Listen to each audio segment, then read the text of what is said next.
நமது தேசத்தில் கிரியை செய்கிற இந்த பொல்லாத கொள்ள நோய்க்கு விரோதமாக நாம் ஒரு 100 ஸ்தோத்திரம் பண்ணுவோமாக.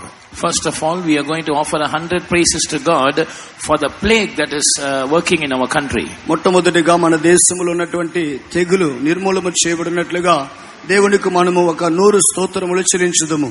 உங்கள் வாழ்க்கையில் என்ன பிரச்சனைகள், போராட்டங்கள், கடன் தொல்லைகள், வியாதிகள், பிசாசினோட போராட்டங்கள் வந்தாலும் பயப்படாதீர்கள். ஸ்தோத்திர பலியை ஏறெடுங்கள். ஸ்தோத்திரத்தினால் தேவன் எல்லாம் செய்வார்.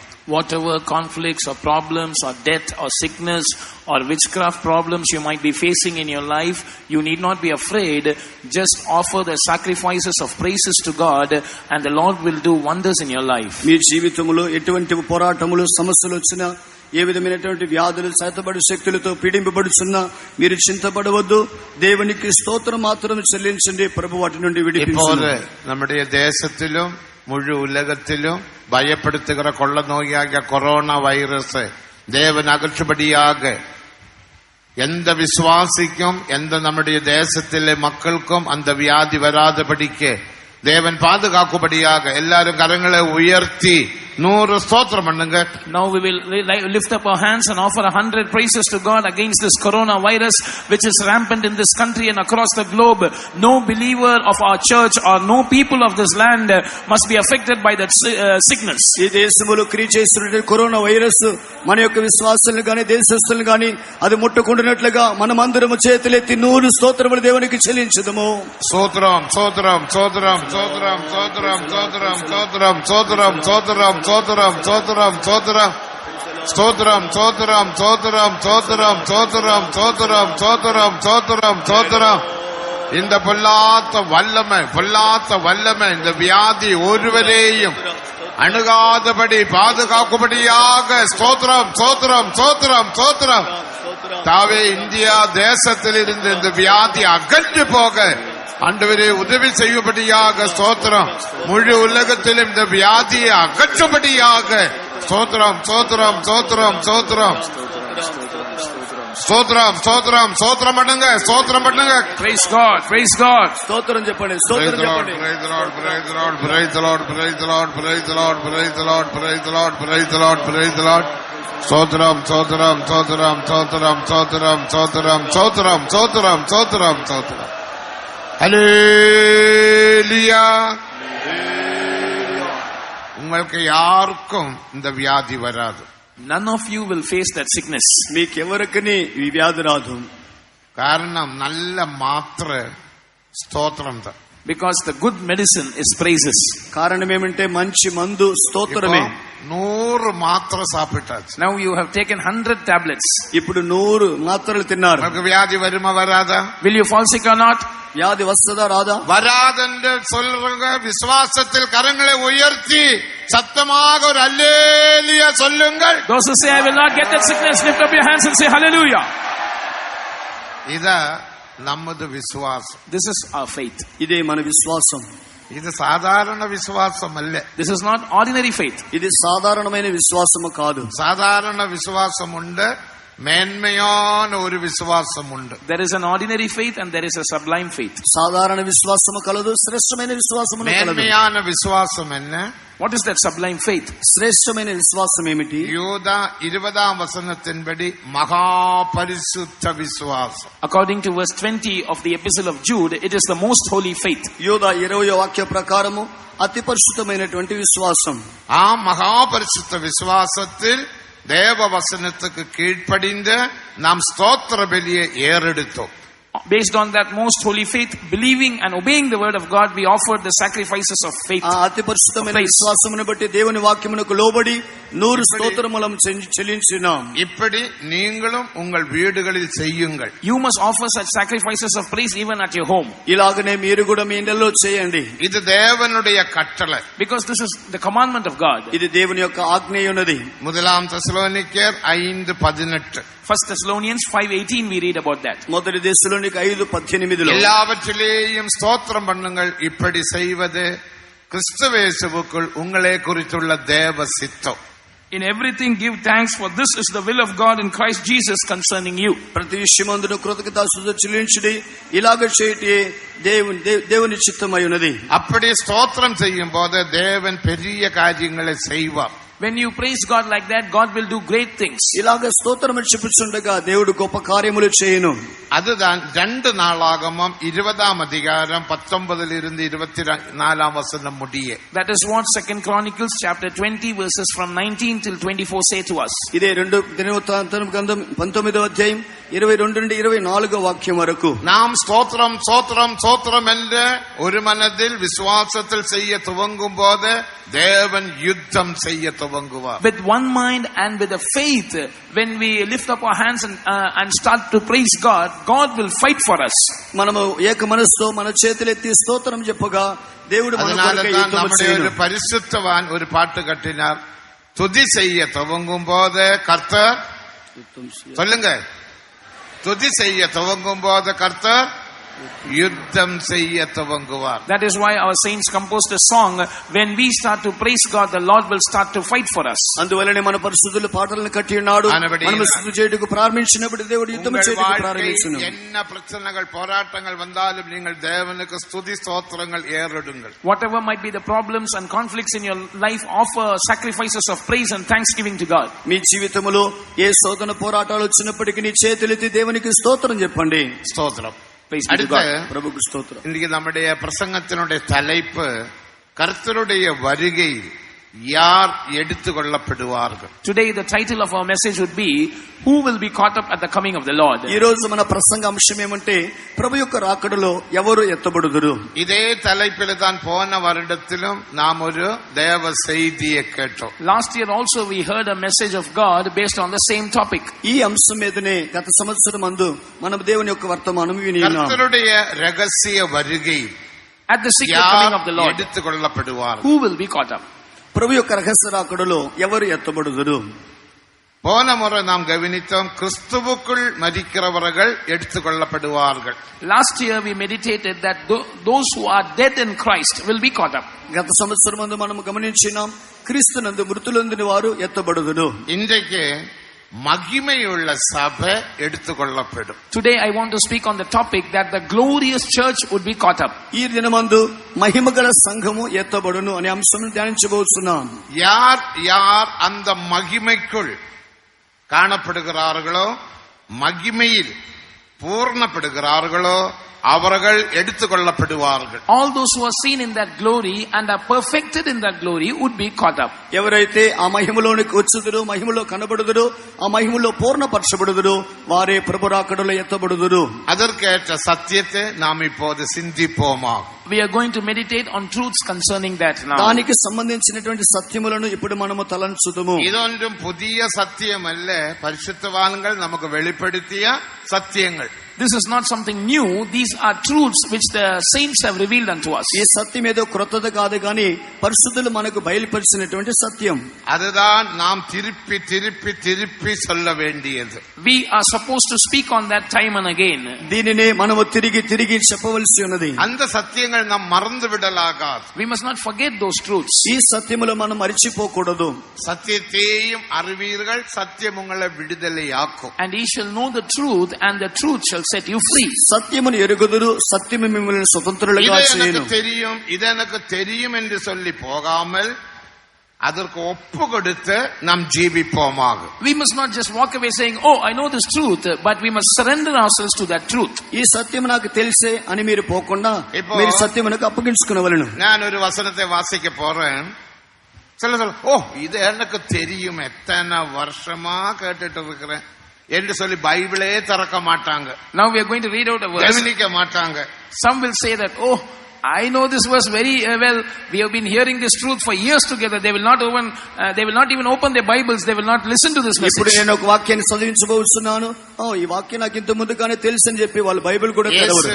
యేసు என்ன சொன்னா? What did Jesus say? యేసు ఏం చెప్పి ఉన్నాడు? நான் சொல்லிய வசனத்தின்படி செய்கிறவன் எவனோ அவனே கண்மலையில் கட்டப்பட்ட புத்தியுள்ள மனுஷனுக்கு ஒப்பிடுவேன். Whoever doeth according to these words of mine, I will liken him to a man who has built his house upon a rock. ఈ మాటలు బట్టి విని వాడు చొప్పున చేయవననే బండ మీద తన ఇల్లు కట్టుకునే బుద్ధిమంతునికి పోలిండని యేసు చెప్పాడు. அருமையான தேவ ஜனமே, பரிசுத்தவான்கள் மூலமாக வெளிப்பட்ட சத்தியத்தை அதன்படி நாம் ஜீவிப்போம், பூர்ணப்படுவோம். Beloved people of God, let us live according to the truths which have been revealed unto us by the saints, and let us be perfected. ప్రియులారా, పరిశుద్ధులకు దేవుడు బయలుపరిచినటువంటి సత్యములను మనము అప్పగించుకొని దాని ప్రకారం జీవించుదాము. ஆதாரமாக எபேசியர் 5ஆம் அதிகாரம் 27ஆம் வசனத்தை வாசிப்போம். For our key verse, shall we turn to Ephesians chapter 5 and read verse 27. దీనికి ఆధారముగా ఎఫెసీ 5వ అధ్యాయం 27వ వాక్యమును చదువుకుందాం. క్రీస్తు కూడా సంఘమును ప్రేమించి అది కళంకమైనను ముడత అయినను అట్టిది మరి ఏదైనను లేక పరిశుద్ధమైనది గాను నిర్దోషమైనది గాను మహిమగల సంఘము గాను ఆయన తన ఎదుట దాన్ని నిలవబెట్టుకొనవల్లని వాక్యముతో ఉదక స్నానము చేత దాన్ని పవిత్రపరిచి పరిశుద్ధపరచుటకై దాని కొరకు తన్ను తాను అప్పగించుకొనెను. That he might present it to himself a glorious church, not having spot or wrinkle or any such thing, but that it should be holy and without blemish. கரைதிரை முதலானவைகள் ஒன்றுமில்லாமல் பரிசுத்தமும் பிழையற்றதுமான மகிமையுள்ள சபையாக அதை தமக்கு முன் நிறுத்திக் கொள்வதற்கும் தம்மை தாமே அதற்காக ஒப்புக் கொடுத்தார். இந்த இடத்தில் இயேசு கிறிஸ்து கல்வாரியில் மரித்ததனுடைய நோக்கத்தை நாம் வாசித்து Here we read about the purpose for which the Lord Jesus Christ died on the cross of Calvary. ఈ స్థలమందు ప్రభువైన యేసుక్రీస్తు కల్వరిలో మరణించినటువంటి ఉద్దేశముల గురించి మనము చదువుతున్నాం. యేసు కల్వారిயில் మరిத்ததுக்கு பல நோக்கங்கள் உண்டு. There are many purposes for which the Lord Jesus died on the cross of Calvary. ప్రభువైన యేసుక్రీస్తు కల్వరిలో మృతి చెందుటకు అనేకమైన ఉద్దేశములు కలవు. గలాతీయర్ 1ஆம் அதிகாரம் 4ஆம் வசனத்தை வாசிக்கும் போது பிரபஞ்சத்திலிருந்து விடுவிக்கும்படியாக, அதே வசனத்தில் மறுபடியும் வாசிக்கும் போது பாபத்தில் இருந்து விடுவிக்கும்படியாக இயேசு தம்மை ஒப்பு கொடுத்தார் என்று வாசிக்கிறோம். Reading Galatians chapter 1 and verse 4, we understand that Jesus gave himself to lie on the cross of Calvary to deliver us from this present evil world, and the same verse also goes on to say that he died in order to set us free from our sins. గలాతీ 1వ అధ్యాయం 4వ వాక్యమందు ప్రస్తుత దుష్ట కాలము నుండి మనల్ని విమోచించుటకునియు అదే వాక్యములో పాపముల నుండి మనల్ని విమోచించుట కొరకై తన్ను అప్పగించుకున్నాడని చెప్పబడినది. మత్తయి 8ஆம் அதிகாரம் 16, 17 வசனங்களை வாசிக்கும் போது பலவீனத்திலிருந்து விடுவிக்கும்படியாகவும் வியாதியிலிருந்து விடுவிக்கும்படியாகவும் இயேசு தம்மை தாமே ஒப்பு கொடுத்தார் என்று வாசிக்கிறோம். Further, when we read Matthew's Gospel chapter 8 verses 16 and 17, we read that Jesus died on the cross of Calvary. He yielded himself to die for us to be set free from our sicknesses and infirmities. మత్తయి సువార్త 8వ అధ్యాయం 16, 17 వాక్యములందు యేసు ప్రభు మనల్ని బలహీనత నుండి వ్యాధి నుండి విడిపించే నిమిత్తమై తన్ను అప్పగించుకున్నారని చదువుతున్నాం.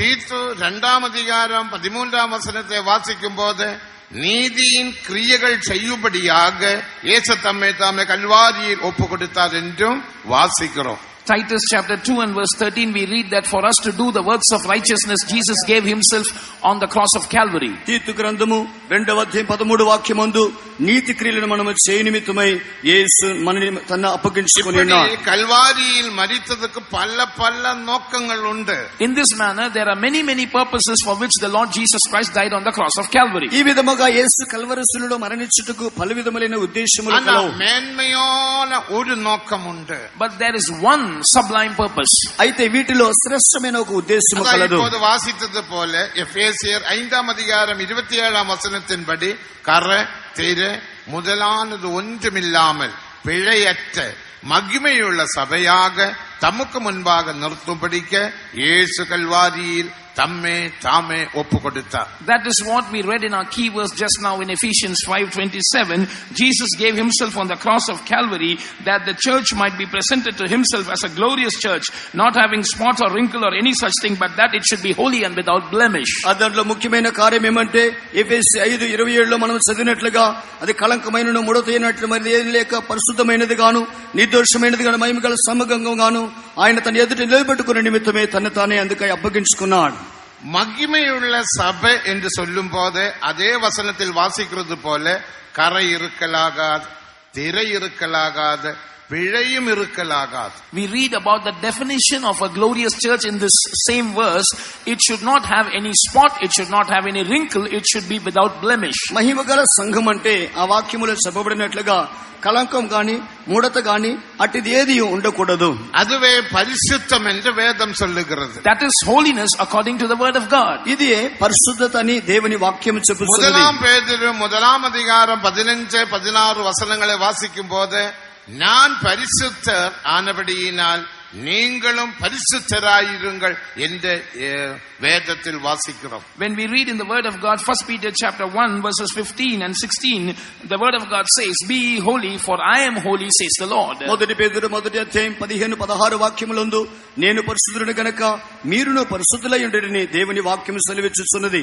இயேசு சொல்லுகிறார், வசனம் சொல்லுகிறது, நான் பரிசுத்தர் ஆனபடியினால் நீங்களும் பரிசுத்தராயிருங்கள். Jesus says in the word of God, I am holy, therefore be ye also holy. యేసు చెప్పుచున్నాడు దేవుని వాక్యములో 14వ వాక్యములో నేను పరిశుద్ధుడను గనుక మీరును పరిశుద్ధులై ఉండుడని చెప్పుచున్నాడు. பரிசுத்தமாகும்படி பிரயாசப்படுங்கள், முயற்சித்து பாருங்கள், முடிந்த அளவுக்கு பரிசுத்தமாக ஜீவியுங்கள் என்று இயேசு சொல்லவில்லை. நான் பரிசுத்தர் ஆனபடியினால் நீங்களும் பரிசுத்தராயிருங்கள். Jesus did not say, try to be holy. To what extent you can be holy, be holy. Jesus said, I am holy, therefore be also holy. మీకు వీలైనంత వరకు ప్రయాసపడండి, వీలైనంత వరకు జీవించండి, మీరు ప్రయత్నం చేయండి అట్లా చెప్పలేదు గాని నేను పరిశుద్ధుడై ఉన్నట్లుగా మీరును పరిశుద్ధుడై ఉండుడని వాక్యం చెబుతున్నది. యేసువిன் పరిశుద్ధத்தை குறித்து நாம் பார்க்கும்போது, when we consider the holiness of Jesus, యేసు యొక్క పరిశుద్ధతను గురించి చూసినప్పుడు యేసుவுக்குள் பாவம் இல்லை. Jesus had no sin in him. యేసులో పాపము లేదు. இயேசுவினுடைய மனதில், சிந்தையில், எண்ணங்களில் பாவம் இல்லை. In the mind of Jesus, in his thoughts and imaginations, there was no sin. యేసు యొక్క మనసులో, తలంపులలో, ఊహలలో పాపము లేదు. యేసు பாவம் செய்யவில்லை. And Jesus did not commit sin. యేసు పాపమును చేయలేదు. தேவனுக்கு மகிமை. Glory be to God. దేవునికి మహిమ. என்னை நோக்கி பாருங்கள், என் மனதில் பாவம் இல்லை, என்னுடைய இருதயத்தில் பாவம் இல்லை, என்னுடைய சரீரத்திலும் பாவம் இல்லை. இதுவே பரிசுத்தம். இதே போல நீங்களும் பரிசுத்தராயிருங்கள். Jesus says, look at me, there is no sin in my mind, there is no sin in my heart, there is no sin in my body also. This is holiness. I am holy, therefore be ye also holy. యేసు చెప్పుచున్నాడు, నన్ను చూడండి, నా మనసులో పాపము లేదు, నా హృదయములో పాపము లేదు, నా శరీరములో పాపము లేదు, నేను పరిశుద్ధుడైనట్లు మీరును పరిశుద్ధులై ఉండుడి. பரிசுத்தமாக ஜீவிக்க முடியுமா என்ற கேள்விக்கு பிரசக்தி இல்லை. Therefore there is no question as to whether we can live a life of holiness.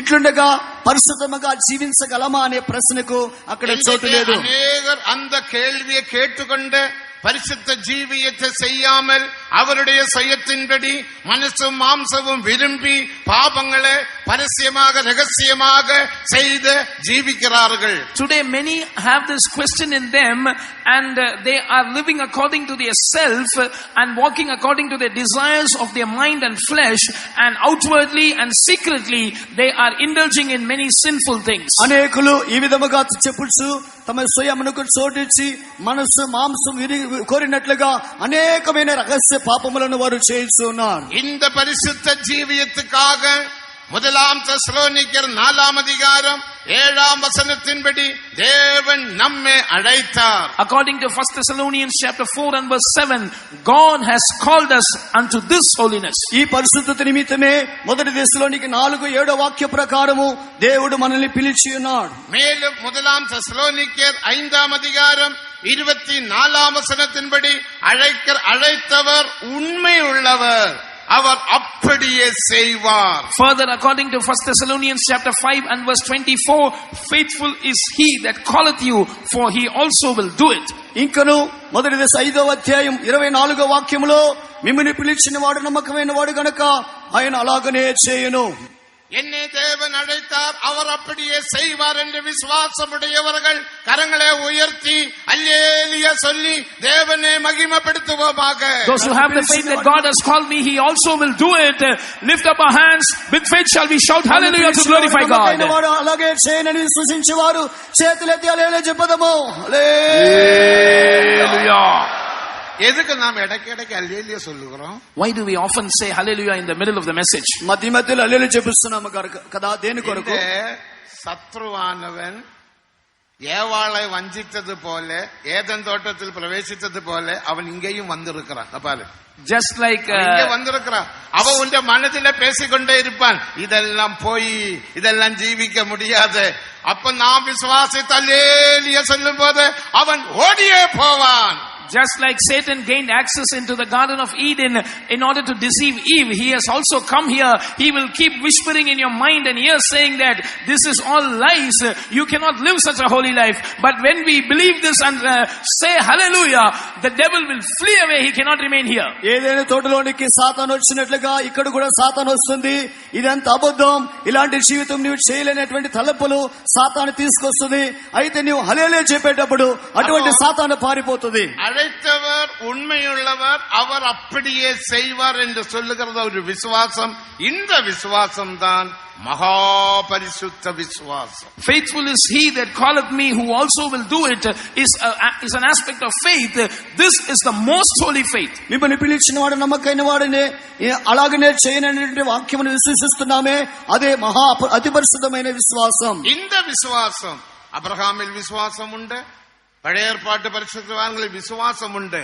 ஆனால் இந்த மகா பரிசுத்த விசுவாசம் அபிரகாமுக்குள்ளே இல்ல, பழைய ஏற்பாட்டு எந்த பரிசுத்தவான்களுக்குள்ளேயும் இல்ல. Abraham and many other Old Testament saints had faith, but this most holy faith was not found in Abraham or any other Old Testament saint. అబ్రహాములోను పాత నిబంధన పరిశుద్ధుల్లోను విశ్వాసము కలదు గాని ఇటువంటి అతి పరిశుద్ధమైన విశ్వాసము వారిలో లేదు. ஆனபடிதான் யூதா அப்போஸ்தலன் சொல்லும் போது மகா பிரியமானவர்களே, மகா பரிசுத்த விசுவாசத்தில் உங்களை உறுதிப்படுத்திக் கொண்டு பரிசுத்தாவிக்குள் ஜெபம் பண்ணி தேவ அன்பினாலே உன்னை காத்துக்கொண்டு நித்திய ஜீவனுக்கு ஏதுவாக இரக்கத்தை பெற காத்திருங்கள். That is why Jude the apostle writes, but ye beloved, building up yourself on your most holy faith, praying in the Holy Ghost, keep yourself in the love of God, looking for the mercy of our Lord Jesus Christ unto eternal life. అందుకొరకే యోధా రాయించినాడు, ప్రియులారా మీరు విశ్వసించి పరిశుద్ధమైన దాన్ని మిమ్మల్ని మీరు కట్టుకొనుచు పరిశుద్ధాత్మలో ప్రార్థన చేయొచ్చు, నిత్య జీవార్థమైన మన ప్రభుని యేసుక్రీస్తు కనికరం కొరకు కనిపెట్టి ఉండండి. மனதிலும் இருதயத்திலும், இருதயம் என்று சொன்ன சுபாவத்தில் கோபம் இல்லாமல், எரிச்சல் இல்லாமல், கசப்பில்லாமல், வைராக்கியம் இல்லாமல், பாவியமான சுபாவங்கள் இல்லாமல் ஜீவிக்க முடியும் என்று முதலாவது நாம் விசுவாசிப்போமாக. Therefore, first of all, let us believe that it is possible to live a life without sin in the mind and in the heart. Heart means our character part, that is living without bitterness or hatred or jealousy or anger or any other nature of sin. అందువలన మన మనస్సులో, రెండవదిగా మన హృదయములో, హృదయం అంటే మన స్వభావ భాగములో పలు విధములైన చేదు, వైరాగ్యము, భేదములు, ఇటువంటి కార్యములు మనలో ఉన్నటువంటి కార్యములు పరిశుద్ధపరచబడునని మనం మొట్టమొదటిగా విశ్వసించుదుము. 1 யோவான் 5ஆம் அதிகாரம் 4ஆம் வசனத்தை வாசிக்கும் போது, when we read the first epistle of John chapter 5 and verse 4, మొదటి యోహాను 4వ అధ్యాయం 5వ వాక్యాన్ని చదివినప్పుడు, உங்கள் விசுவாசமே உலகத்தை ஜெயிக்கும் ஜெயம் என்று வாசிக்கிறோம். for this is the victory that overcometh the world, even our faith. 5:4లో లోకమును జయించి విశ్వాసము జయించి చేయమి విశ్వాసం అని రాయబడినది. இந்த மகா பரிசுத்த விசுவாசத்தை விட்டு விடாதீர்கள். இந்த விசுவாசத்துக்காக ஒரு அல்லேலூயா சொல்லுங்கள். Do not forsake this most holy faith. For this faith shall we all say, shout and hallelujah. ఈ అతి పరిశుద్ధమైన విశ్వాసాన్ని వదిలిపెట్టవద్దు. ఈ అతి పరిశుద్ధమైన విశ్వాసం నిమిత్తమై చేతులెత్తి హల్లెలూయా చెప్పుదాము. Hallelujah. தேவனுக்கு மகிமை. Glory be to God. దేవునికి మహిమ. அப்போ மகிமையுள்ள சபையாகும்படி தேவன் என்ன செய்தார்? So for us to become the glorious church, what has God done? అట్లయితే మహిమగల సంఘముగా సంఘము మారుటకు దేవుడు ఏం చేసి ఉన్నాడు? ஆண்டவர் யாவற்றையும் செய்து முடித்தார். கல்வாரியில் எல்லாம் முடிந்தது, எல்லாம் செய்து முடித்தார். At the cross of Calvary, the Lord has done all things and He has finished His work for us.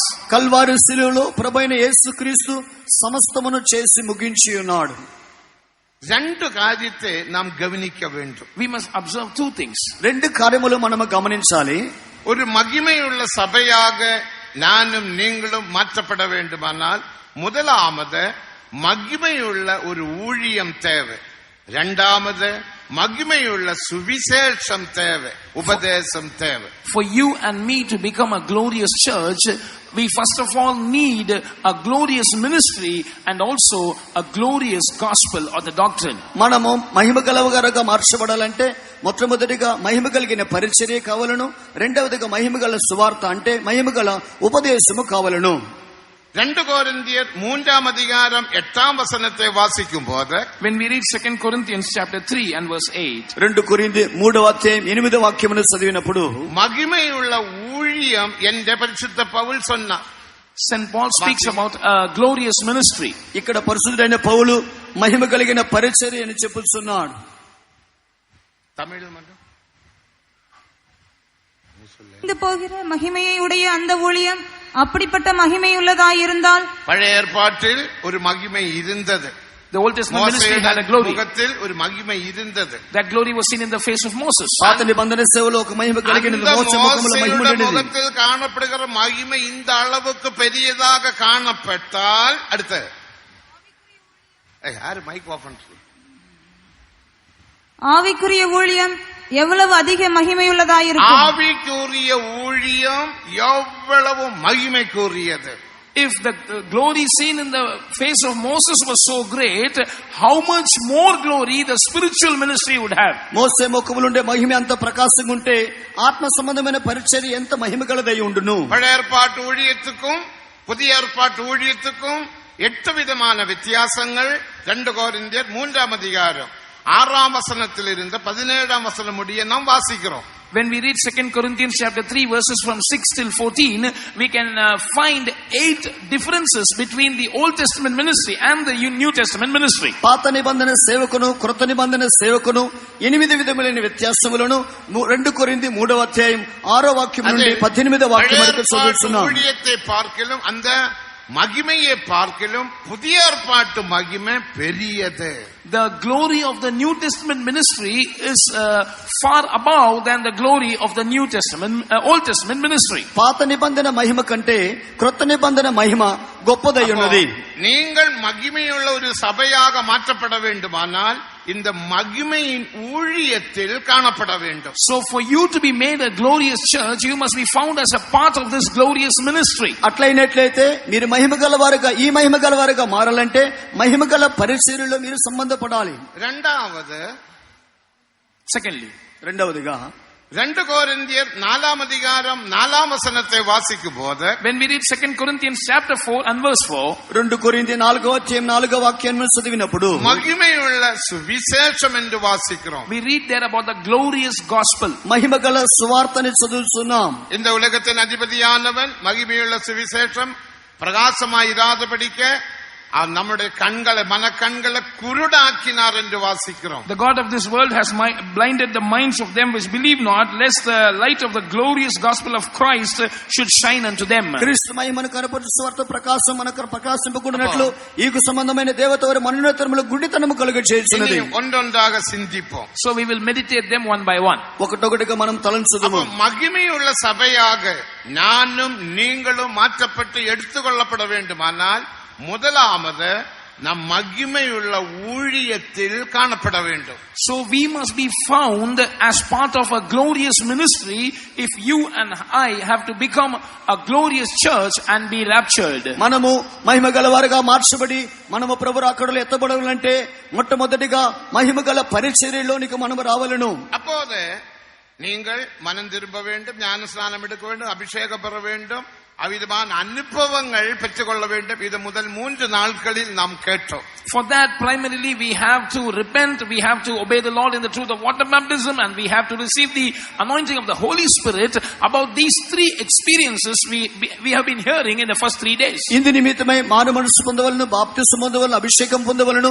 వీటిని గురించి వర్తమానములు గత 3 దినములలో మనం విని ఉన్నాం. பரிசுத்தாவின் அபிஷேகத்தினாலே தான் சரீரமான சபையை தேவன் ஸ்தாபித்தார். God established the church as his body by the anointing of the Holy Spirit. పరిశుద్ధాత్మ యొక్క అభిషేకము ద్వారానే దేవుని యొక్క శరీరం అనే సంఘాన్ని దేవుడు స్థాపించి ఉన్నాడు. 1 కొరింథీయర్ 12వ అధ్యాయం 13వ వచనத்தில் వాసిக்கிறோம். We read about that in 1 Corinthians chapter 12 verse 13. దీని గురించి 1 కొరింథీ 12:13 వాక్యములో చదువుతున్నాం. అభిషేకத்தை நாம் பெற்றுக்கொள்ளும்போது, when we receive the anointing, మనము అభిషేకమును పొందినప్పుడు 1 பேதுரு 4వ అధ్యాయం 14వ వచనத்தின்படி, according to 1 Peter chapter 4 and verse 14, 1 పేతురు 4వ అధ్యాయం 14వ వాక్య ప్రకారం மகிமையுள்ள ஒரு ஆவி நமக்குள் வருகிறது. a spirit of glory comes into us. మహిమ కలిగిన ఆత్మ మనలోనికి వచ్చుచున్నది.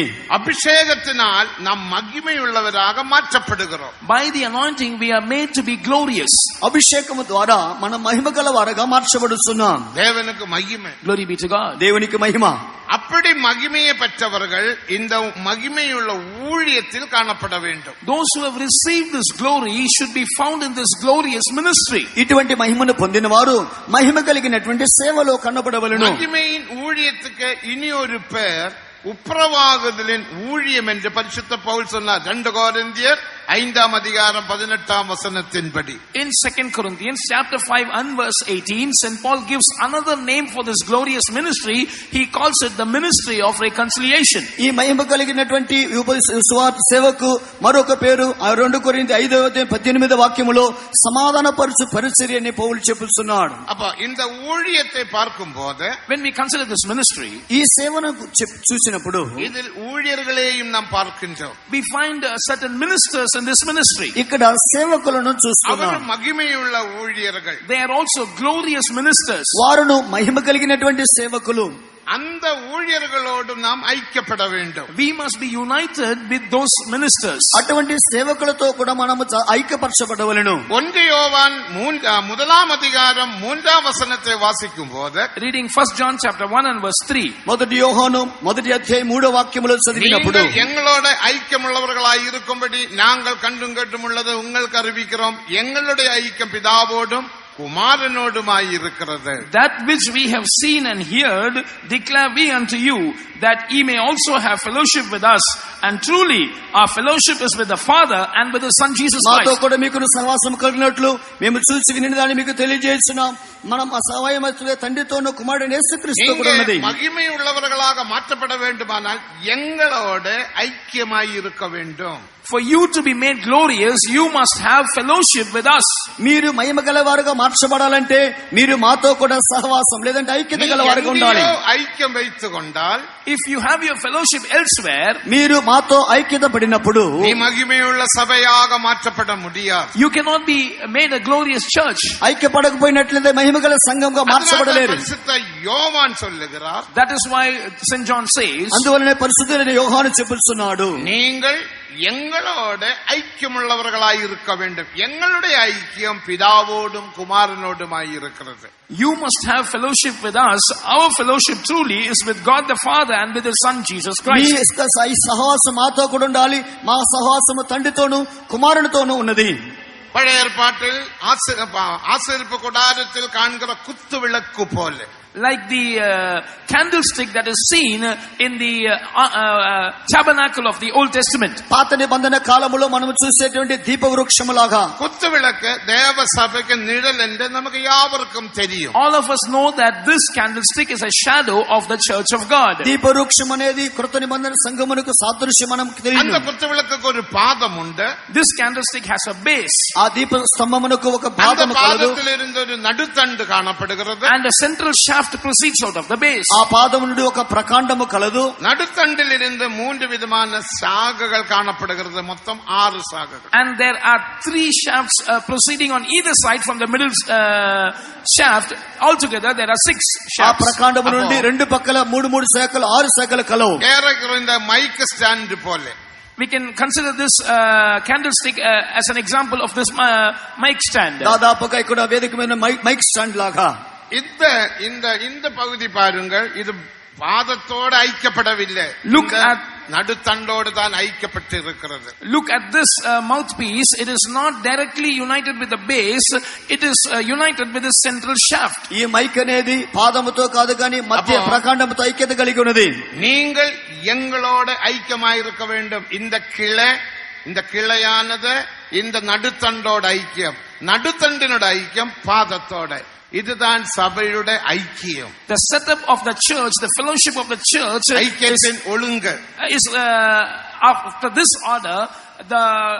This shaft or this branch is united with the central shaft, and this central shaft is united with the base. ఈ విధమైన ఎలాగ ఐక్యత ఉందో మీరు మాతో కూడా ఐక్యం ఉండాలి, మేము దేవునితో ఐక్యన్నాం. ఇదే ఐక్యత యొక్క క్రమమై ఉన్నది. இந்த பாதம் என்பது உயிர்த்தெழுந்த இயேசு கிறிஸ்துவை வெளிப்படுத்துகிறது. The base is a type of the resurrected Lord Jesus Christ. ఈ పాదం అనేది పునరుత్థానం చెందిన యేసుని బయలుపరుచుచున్నది. సీయోనిல் మూలకల్లాக மாற்றப்பட்ட இயேசு கிறிஸ்துவை வெளிப்படுத்துகிறது. It denotes Jesus Christ who has been made the cornerstone in Zion. సీయోనులో మూలరాయిగా మార్చబడిన యేసును బయలుపరుచుచున్నది. కొలొస్సీయర్ 1:18 శరీరமான సభయుడే தலையை வெளிப்படுத்துகிறது. According to Colossians chapter 1:18, he is the head of the church, which is his body. కొలొస్సీ 1:18 ప్రకారము ఆ శరీరం అనే సంఘాన్ని అది బయలుపరుస్తున్నది. அந்த இயேசுவோட ஐக்கியப்பட வேண்டியது நடுத்தண்டு.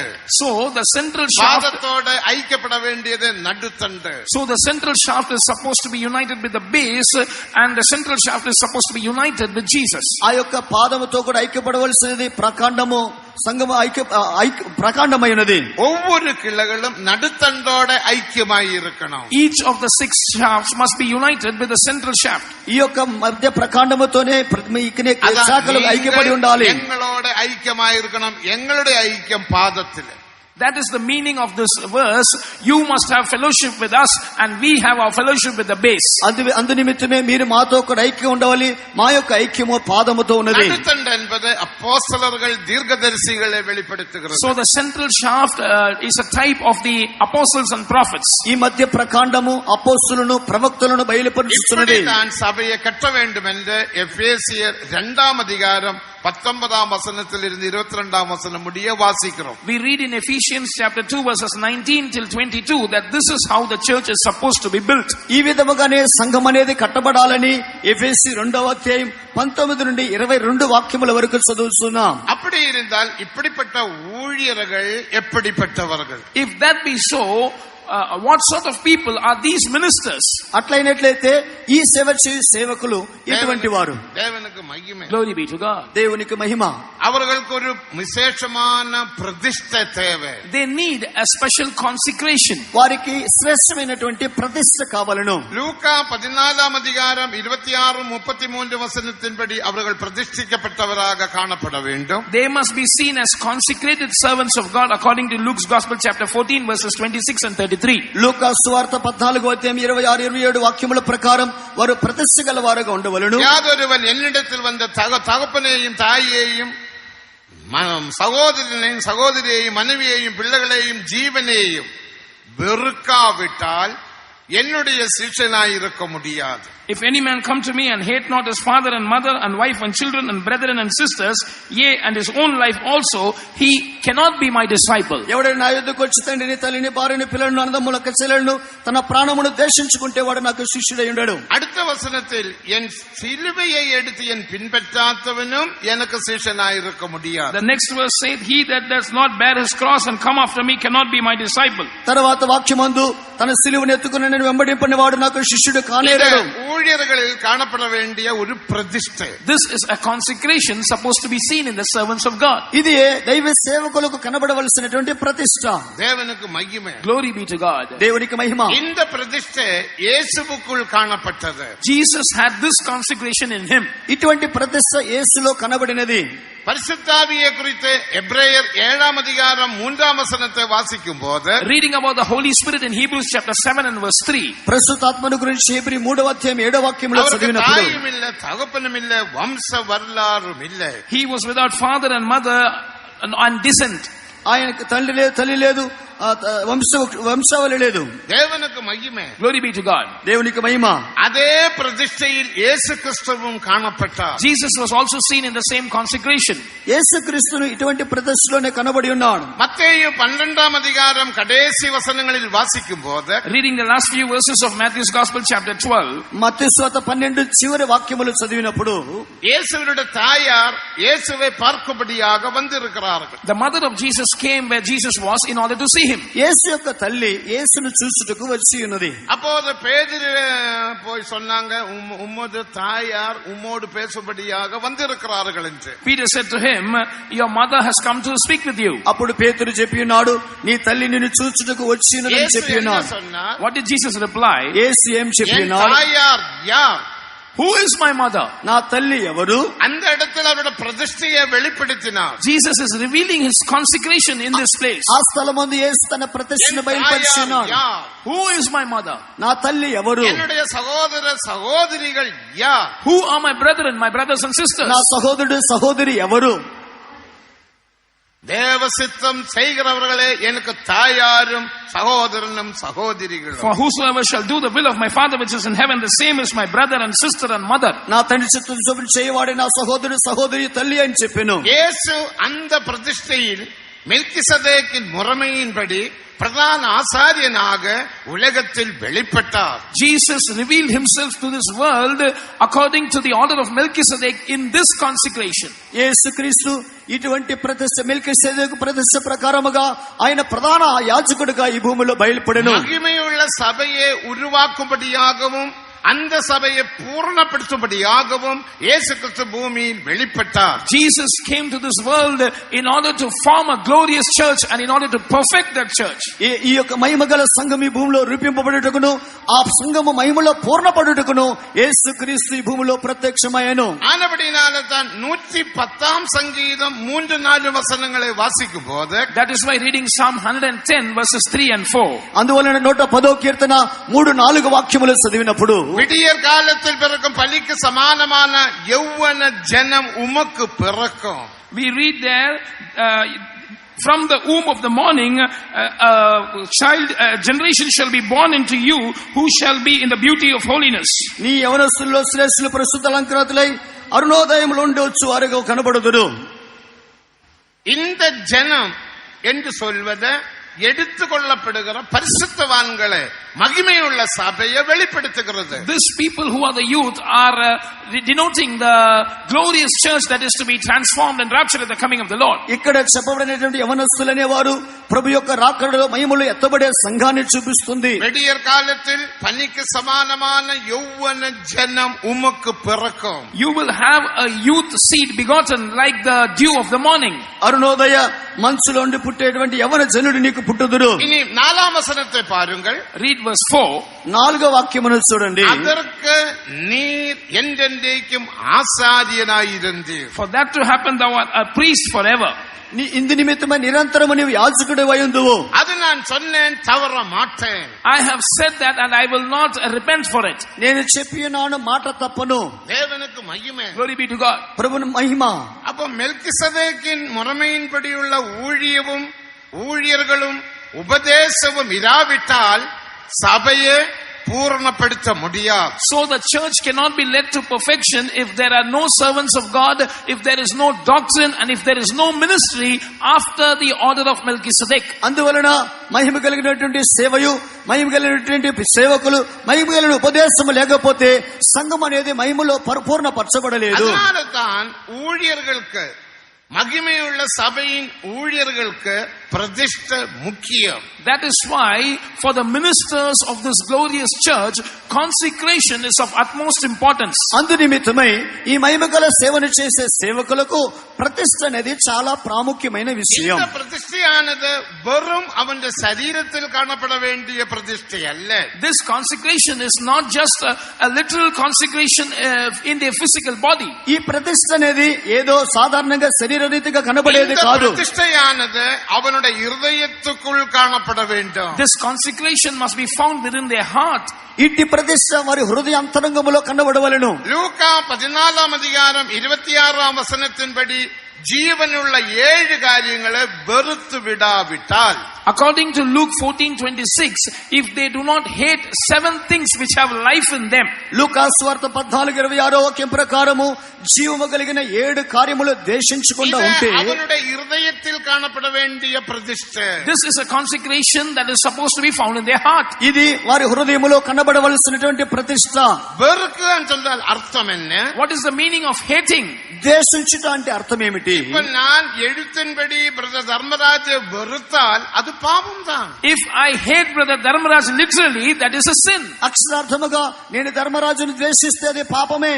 പകയ്ക്കുന്നത് പാപം. To hate is sin. పగ కలిగి ఉండుట పాపము.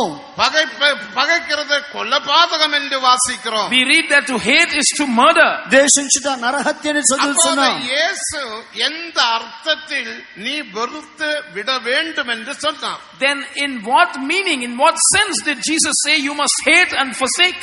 వాక్యం ఇలాగా చెప్పుచున్నట్టయితే ఏ అర్థమును బట్టి యేసు వాక్యమును చెప్పినాడు? தகப்பனையும் தாயையும் சகோதரனையும் சகோதரிகளையும் மனைவியையும் பிள்ளைகளையும் உன் ஜீவனையும் 7 காரியங்கள் வெறுக்க வேண்டும். You must hate your father and mother and brothers and sisters and your wife and children and your own life. 7 things. తల్లిని తండ్రిని భార్యని పిల్లలను కక్షలను నీ ప్రాణముతో సహా 7 కార్యాలు ద్వేషించాలి. జీవనే వెறுக்கன்னு சொன்னா కత్తి எடுத்து நான் என்ன கொலை செய்யணும் என்று అర్థమా?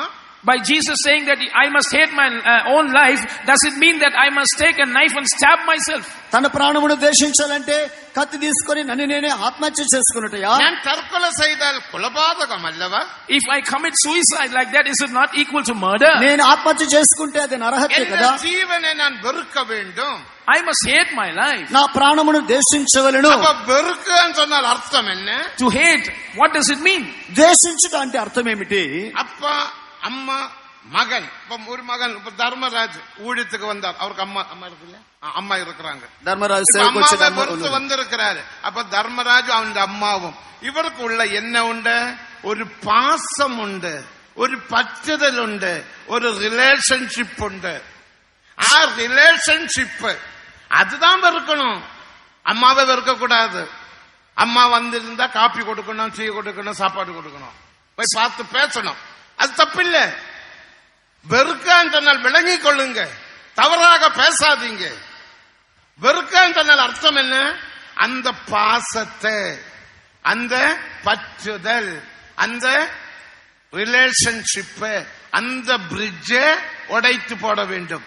அந்த பாசத்தை நீ எடுத்து தேவனுடைய ஊழியத்தின் மேலும், தேவன் மேலும், ஊழியத்தின் மேலும், தேவ ஜனங்களின் மேலும் வைத்து நீ அவரை நேசித்த ஊழியத்தில் வளர வேண்டும்.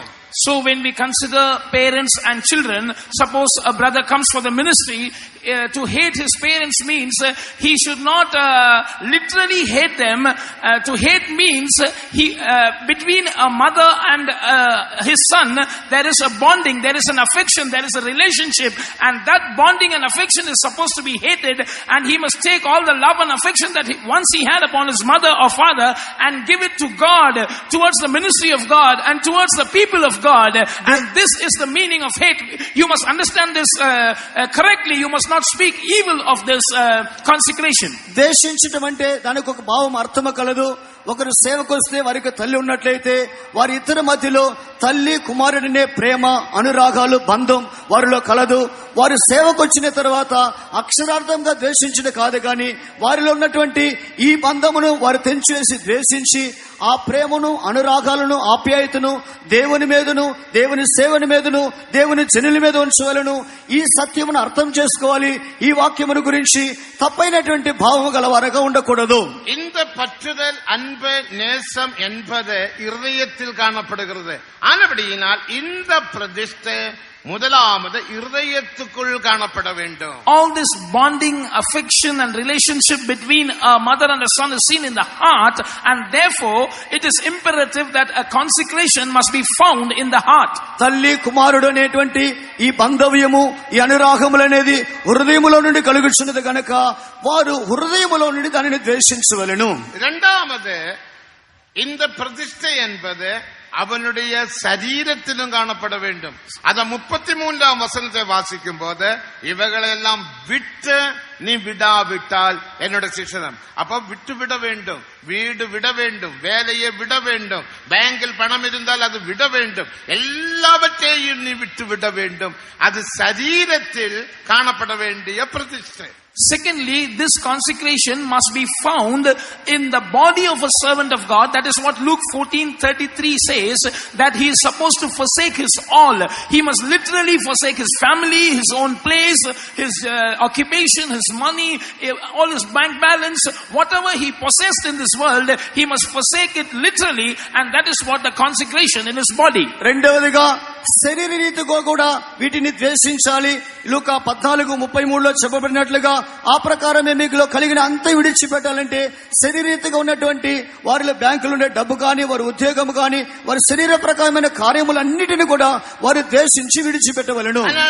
ஊழியர்கள் வீடை விட்டு அவர்கள் புறப்பட்ட இரும்பிலூரில் ஹெட் குவார்டர்ஸில் பயிற்சி நிலையத்தில் வருகிறார். That is why when servants of God are ordained to be servants of God, they forsake their family and they come to Irumbilur for the training center. అందువలనే దేవుని సేవకులు తమ సొంత విండలను వదిలిపెట్టి వారు ఇరుములూరులో ట్రైనింగ్ సెంటర్ లోనికి వచ్చి నివసిస్తున్నారు. மூன்றாவது, அந்த பிரதிஷ்டை மனதில் காணப்பட வேண்டும். அதுதான் 45ஆம் சங்கீதம் 10-11 வசனங்களை வாசிக்கும் போது நீ எல்லாவற்றையும் மறக்க வேண்டும், மறக்க வேண்டும். Thirdly, this consecration of a servant of God must also be found in his mind.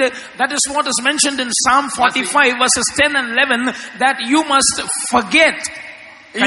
ఈ యొక్క ప్రతిష్ఠ తర్వాతగా మనస్సులో ఉండాలి. ఇది 45వ కీర్తన 9-10 వాక్యములలో వారు అన్నిటినీ మరిచిపోవాలి. பிரதிஷ்டை சொல்லும்போது முதலாவது இருதயத்தில் காணப்பட வேண்டும், இரண்டாவது சரீரத்தில் காணப்பட வேண்டும், மூன்றாவது சொல்லுங்க, என்ன சொல்ல மாட்டீங்க, எங்க மனதில் காணப்பட வேண்டும். So when we speak of consecration, first of all it must be found in the heart, secondly it must be found literally in the body, thirdly it must be found in the mind. అందువలన ప్రతిష్ఠ అనేది మొదటిగా హృదయములో కనబడాలి, రెండవదిగా శరీర ప్రకారంగా కనబడాలి, మూడవదిగా మనస్సులోను కనబడవలెను. 45ஆம் சங்கீதம் 10ஆம் வசனத்தை வாசிக்கும் போது, when we read Psalm 45 and verse 10, 45వ కీర్తన 10వ వాక్యమును చదివినప్పుడు, குமாரத்தியே கேள், குமாரத்தியே கேள், நீ உன் செவியை சாய்த்து சிந்தித்துக்கொள், சிந்தித்துக்கொள், உன் ஜனத்தையும் உன் ஜனத்தையும் உன் தகப்பன் வீட்டையும் மறந்துவிடு. மறந்துவிடு, விட்டா போதாது, மறக்கணும். It is not enough to forsake, we must forget. மறக்கிறது இல்ல, విడిచిపెడితే చాలదు కానీ మర్చిపోవాలి. அவங்க ஊழியம் விட்டு போறாங்க. Some servants of God don't forget their household, therefore they return. కొంతమంది సేవకులు వస్తున్నారు కానీ వారి ఇంటిని మర్చిపోవట్లేదు, అందుకే సేవ వదిలిపెట్టి వెళ్తున్నారు. మరవి என்பது మనదిలే పగుది. To forget is an aspect of the mind. మరుచుట అనేది మనసుకు సంబంధించిన కార్యం. மகிமையுள்ள ஊழியர்கள் பிரதிஷ்டை உள்ளவர் என்று சொல்லும் போது அவனுடைய இருதயத்திலும் பிரதிஷ்டை, சரீரத்திலும் பிரதிஷ்டை, மனதிலும் பிரதிஷ்டையுடையவனாக காணப்பட வேண்டும். அப்படிப்பட்ட பிரதிஷ்டை உடையவன் மட்டும்தான் மகிமையின் ஊழியர்கள். So when we say that the servants of God doing this glorious ministry must be consecrated, it means that consecration must be found in their heart, then in their body literally, and then in their mind. Only those with this complete consecration are glorious ministers of God. ఈ మహిమగల సేవకుడు అని చెప్పినప్పుడు అతని హృదయంలో ప్రతిష్ఠ ఉండాలి, శరీరీతిగా శరీరంలో ప్రతిష్ఠ ఉండాలి, మనస్సులో ప్రతిష్ఠ ఉండాలి. ఇటువంటి ప్రతిష్ఠ కలిగినటువంటి సేవకుడే మహిమ కలిగినటువంటి ప్రతిష్ఠ కలిగినటువంటి సేవకుడు. பிரதிஷ்டையில் மேன்மையான ஒரு பிரதிஷ்டை உண்டு. And there is a sublime consecration. ప్రతిష్టలో శ్రేష్టమైనటువంటి ప్రతిష్ట కలదు. அதுதான் மத்தேயு 19ஆம் அதிகாரம் 12ஆம் வசனத்திலே பிரதிஷ்டை. That is the consecration mentioned in Matthew's Gospel chapter 19 and verse 12. ఇదే మత్తయి సువార్త 12వ అధ్యాయము 19వ అధ్యాయం 12వ వాక్యములో ఉన్నటువంటి ప్రతిష్ట. இதற்கு అన్నగ பிரதிஷ்டை என்று பெயர். It is called the consecration of the eunuchs. దీనికి నపుంసకులు అనే ఒక ప్రతిష్ట. தேவனுக்கு மகிமை. Glory be to God. దేవునికి మహిమ. அந்த வசனத்தில் இராவிட்டால் உலகத்தில் 3 வித அன்னகர்கள் உண்டு. This verse goes on to say that in the world there are 3 different categories of eunuchs. ఈ యొక్క వాక్యములో 3 విధములైనటువంటి నపుంసకులు కలరు. சிலர் கேக்குறாங்க, நீங்க கல்யாணமே பண்றது இல்ல, கல்யாணம் பண்ணின பிரச்சனையே முடிந்து விடுமே என்று. Some people கல்யாணம் பண்ணின வீட்டிலே பிரச்சனைக்கு ஒரு அளவு இல்ல இல்லையா? உங்க வீட்டுல பிரச்சனை இல்லையா? ஐயோ பாஸ்டர், மனைவி போயிட்டாங்க, மனைவி இனி ஒருத்தர் பின்னாடி போயிட்டாங்களா, பாஸ்டர் புருஷன் போயிட்டாங்க, கல்யாணம் பண்ணி என்ன பிரயோஜனம்? என்ன பிரயோஜனம்? கல்யாணம் பண்ணும் போது போராட்டம் முடியுமா? போராட்டம் கூடும். Some people ask us, if you get married, all this problem would be solved. But will that be an end to the problem? Do not you face problems in your marriage life? Does not the husband forsake the wife to go with another woman and vice versa? సేవకులని మీకు అనేక సమస్యలున్నాయి. మీరు వివాహం చేసుకోకపోతేనే ఏ సమస్య ఉందని చెప్తున్నారు. వివాహం చేసుకున్న వాళ్ళకి సమస్యలు లేవా? தேவனுக்கு மகிமை. Glory be to God. தேவனுக்கு மகிமை. கல்யாணம் பண்ணினால் மாம்சீக போராட்டம் குறையாத, மாம்சீக போராட்டம் கூடும். The conflicts in the flesh will not end if you marry, it will only increase.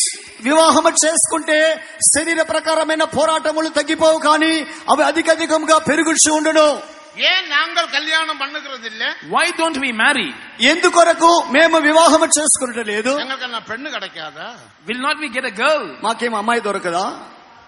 தேவனுக்கு மகிமை. Glory be to God. దేవునికి మహిమ. இந்த சத்தியத்தை நீங்கள் விளங்கிக் கொள்ளுங்கள். You must understand this truth. మీరు ఈ సత్యమును గ్రహించండి. சத்தியத்தை தெரியாமல் நீ அதும் இதும் பேசி அங்கும் இங்கும் தெரியாதே.